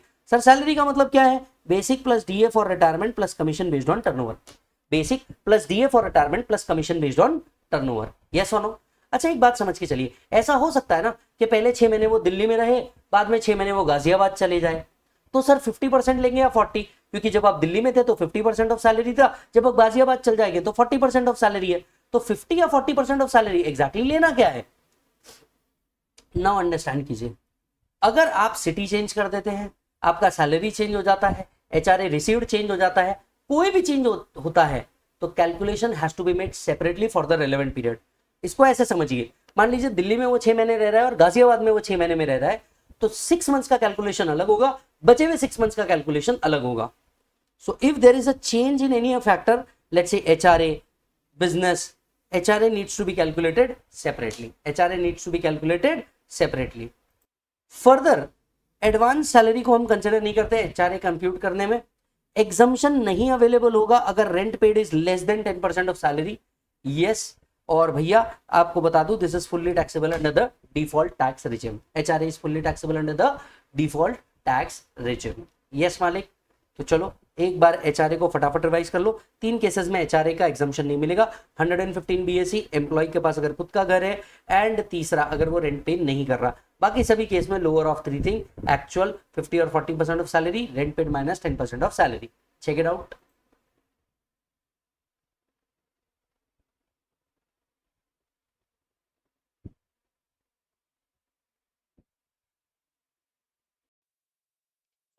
बढ़ते हैं आगे। इसके अलावा अगर आप देखेंगे तो कुछ और अलाउंसेस है जो पार्टली एग्जम्प्ट है। सबसे पहला आता है इसमें children education allowance, 100 rupees per child per month subject to 2 child. कितना एग्जम्पशन है? 100 rupees per child per month subject to 2 child. Hostel allowance का कितना एग्जम्पशन है? 300 rupees per child per month subject to 2 child. Yes और no मालिक? Right. इसके अलावा अगर आप देखेंगे तो 2 अलाउंसेस और है जो ओकेजनली पूछता है। एक है underground allowance which is 800 per month, और एक है आपका tribal area allowance which is 200 per month. Right, tribal area allowance which is 200 per month. अगर एम्प्लॉय को ट्रांसपोर्ट अलाउंस मिल रहा है for handicap employ, handicap employ के लिए transport allowance 3200 rupees per month तक के एग्जाम्प्ट है, राइट। तो ट्रांसपोर्ट अलाउंस अगर अदर देन हैंडीकैप एम्प्लॉय को मिल रहा है फुल्ली टैक्सेबल, अगर ये हैंडीकैप एम्प्लॉय को मिल रहा है तो 3200 रुपीज तक के क्या हो जाएगा, एग्जाम्प्ट हो जाएगा, बैलेंस क्या हो जाएगा, टैक्सेबल हो जाएगा। इसके अलावा कोई बहुत बड़ी लिस्ट दी अलाउंसेस की, वेल लॉजिकली इसको कभी पूछा नहीं जाता, जैसे स्पेशल एरिया अलाउंस हो गया, बॉर्डर एरिया अलाउंस हो गया, राइट, या हिल एरिया अलाउंस हो गया, इनको कभी पूछा नहीं जाता, बट एक बार आप लोग देख लीजिएगा, यस और नो। तो सर इसी तरीके से हमारा सैलरी का जो पार्ट है ये भी क्या होता है, खत्म होता है, एक्सेप्ट द वन पार्ट जो अब हम लोग यहां डिस्कस कर लेते हैं, which is relief under section 89। Yes, relief under section 89। Well relief under section 89 जो है ये स्टेप्स है for calculating the relief, right. और ये रिलीफ कब मिलता है, जब आपको अरियर्स ऑफ सैलरी मिल रही होगी तब आपको ये रिलीफ प्रोवाइड होता है। और कुछ रिटायरमेंट बेनिफिट्स के केस में भी ये रिलीफ क्या होता है, प्रोवाइड होता है। करना क्या होता है इस रिलीफ के अंदर में, देखिए रिलीफ अंडर सेक्शन 89(1) के अंदर में सबसे पहले आप टोटल इनकम निकालते हैं करंट ईयर की इंक्लूडिंग द अरियर्स। तो स्टेप नंबर 1 टोटल इनकम आप निकालिए इंक्लूडिंग द अरियर, इसके ऊपर आप टैक्स निकालिए करंट ईयर के हिसाब से। फिर आप इनकम निकालिए total income excluding the arrear, फिर इस पे टैक्स निकालिए और डिफरेंस ऑफ टैक्स को आप ए नाम देंगे। तो come on step number 1 current year income including arrear, step number 2 उस पे tax, current year income excluding arrear, step number 4 उस पे tax, the difference of tax will be called as A. ये तो हुआ सब करंट ईयर का। अब आते हैं उस ईयर को जिस ईयर को ये इनकम बिलोंग करती है, जिस ईयर को ये इनकम बिलोंग करती है उस ईयर की income including arrear, the income of that year जिस ईयर को ये बिलोंग करती है इंक्लूडिंग अरियर, उस पे tax as per the rate of that year जिस ईयर को ये बिलोंग करती है। मान लीजिए आप 24-25 में आपको अरियर्स मिल रहा है, पर ये अरियर्स 21-22 से रिलेटेड है, तो 21-22 की इनकम इंक्लूडिंग अरियर, उस पे tax as per the rate which were applicable to 21-22, 21-22 की इनकम एक्सक्लूडिंग अरियर, उस पे tax, and the difference of tax will be called as B. तो सब पहले करंट ईयर का निकालेंगे, फिर सब उस ईयर का भी निकालेंगे जिस ईयर को ये इनकम बिलोंग करती होगी। तो चलो कॉमन रिलीफ अंडर सेक्शन 89 कैसे निकालते हैं, the income of current year including arrear, उस पे tax, income of current year excluding arrear, उस पे tax, the difference of tax will be called as A. ये तो हुआ सब करंट ईयर का। अब आते हैं 21-22 के लिए जिस ईयर को ये इनकम बिलोंग करती है, income of that year including arrear, उस पे tax, income of that year excluding arrear, उस पे टैक्स, और difference will be called as B. The relief is A minus B. The relief under section 89(1) is A minus B. Are you getting the point? Yes मालिक। तो इस तरीके से प्रभु हमारा chart revision पूरा खत्म होता है। अगर आपको ये सैलरी का चार्ट रिवीजन पसंद आया तो पहली बात तो वीडियो को लाइक कीजिएगा, और अगेन मैं आपको जेन्युइनली बता रहा हूं एग्जाम से पहले अगर आप ये वीडियो को देख रहे हैं तो डेफिनेटली आपको बहुत मजा आया होगा, क्योंकि हमने पहले बेसिक किया, फिर परक्विजिट्स पे गए जो बहुत इंपॉर्टेंट कंटेंट रखता है, फिर हम डिडक्शन एंड रिटायरमेंट बेनिफिट्स पे गए, और अंत में हम अलाउंस पे गए। शायद आपने भी सेल्फ स्टडी जब सैलरी की कर रहे हैं इसी तरीके से करनी चाहिए, क्योंकि इससे आपको बेनिफिट कहां होता है, इससे आपको बेनिफिट ये होता है कि जनरल केस में आप सैलरी और अलाउंस चालू करते हैं, आपका पूरा मैक्सिमम टाइम अलाउंस पे आके खत्म हो जाता है, और जो इंपॉर्टेंट पार्ट है, कोर पार्ट है सैलरी का, that is perquisite and retirement benefit, वो हो ही नहीं पाता। इसी के लिए हमने इस बार थोड़ा सा चेंज किया, पहले इंपॉर्टेंट पार्ट को कवर किया, फिर नॉन इंपॉर्टेंट पार्ट को कवर किया। ये स्मार्ट स्टडी करने में बहुत ज्यादा हेल्प करने वाला है। यस, जो कि आपका सैलरी का रिवीजन हो चुका है, प्लीज जाइए और सैलरी के जितने प्रॉब्लम हमने रेगुलर क्लास में सॉल्व किए थे पहले वो सॉल्व कीजिए। इसके बाद आप क्वेश्चन बैंक पे जाइए, दैट इज एमआरपी के ऊपर, एंड उसके बाद आप देखेंगे कि आपके मॉड्यूल के क्वेश्चन भी हमने सारे ऑलरेडी कवर कर रखे हैं। बस काम खत्म, और फिर आपको वेट करना है नेक्स्ट चार्ट रिवीजन के लिए, और हमारा चार्ट रिवीजन भी लगभग खत्म होने आ जाएगा। Yes, thank you so much. मिलता हूं आपसे अगले चार्ट रिवीजन के अंदर में, तब तक आप अपना पूरा ध्यान रखें। बाय बोलो बच्चों। यस सर, तो अब बचता है आपका नोट्स रिलेटेड टू रिटेंचमेंट कंपनसेशन, ये एक बार पढ़ लेना, एंड यहां आपका सैलरी का चार्ट रिवीजन भी खत्म होता है मेरे प्यारो। मई 26 एग्जाम से लेकर जनवरी 26 एग्जाम के बीच में आप कभी भी इस वीडियो को देख रहे हैं, ये आपके लिए रेलेवेंट है। सैलरी के अंदर में 2 अमेंडमेंट आए हैं जो मई 26 से लेकर जन 27 तक के इक्वली एप्लीकेबल है। ये 2 चीज अगर आप लोगों ने देख ली तो आपका काम हो जाएगा। एक और बड़ा टॉपिक हम लोगों ने सैलरी खत्म कर दिया है। कल लगभग आपका मैं कैपिटल गेन का रिविजन भी लेकर के आ जाऊंगा, एंड देन आपके सिर्फ 2 टॉपिक बचते हैं जो बड़े टॉपिक रहेंगे इस चार्ट रिविजन के अंदर में, दैट इज टीडीएस एंड मेरे हिसाब से डिडक्शन। बाकी सब तो हम लोगों ने खत्म कर दिया है। अगर आपको ये रिवीजन पसंद आया तो अपने हर उस दोस्त को भेजना, हर लाइब्रेरी तक पहुंचाना, हर उस बच्चे तक ये पहुंचाना जिसको सैलरी में डिफिकल्टी होती है और सैलरी फटाफट खत्म कर रहा है। इसके बाद जाओ, जा करके एमआरपी के सारे क्वेश्चन धुआंधार तरीके से कंप्लीट करो। अगर आपने रेगुलर या फास्ट ट्रैक बैच लिया हुआ है तो आपने ऑलरेडी सारे धुआंधार क्वेश्चन कर लिए हैं। जो मैंने इंपॉर्टेंट क्वेश्चन बोले हैं रेगुलर या फास्ट ट्रैक में, उसको अच्छे से करके चल जाना। आपको पता है हमने बहुत बहुत बहुत क्रिटिकल क्वेश्चन लिए हैं, वो क्वेश्चन को कर लेना। और बाकी सबको भ्रम में जीने दो कि सैलरी में 3-4 लाइन के क्वेश्चन आते हैं, आप डिटेल क्वेश्चन करके जाना। यस मालिक, फुल रिस्पेक्ट। मिलता हूं अगले लेक्चर के अंदर में। Bye bye and take care.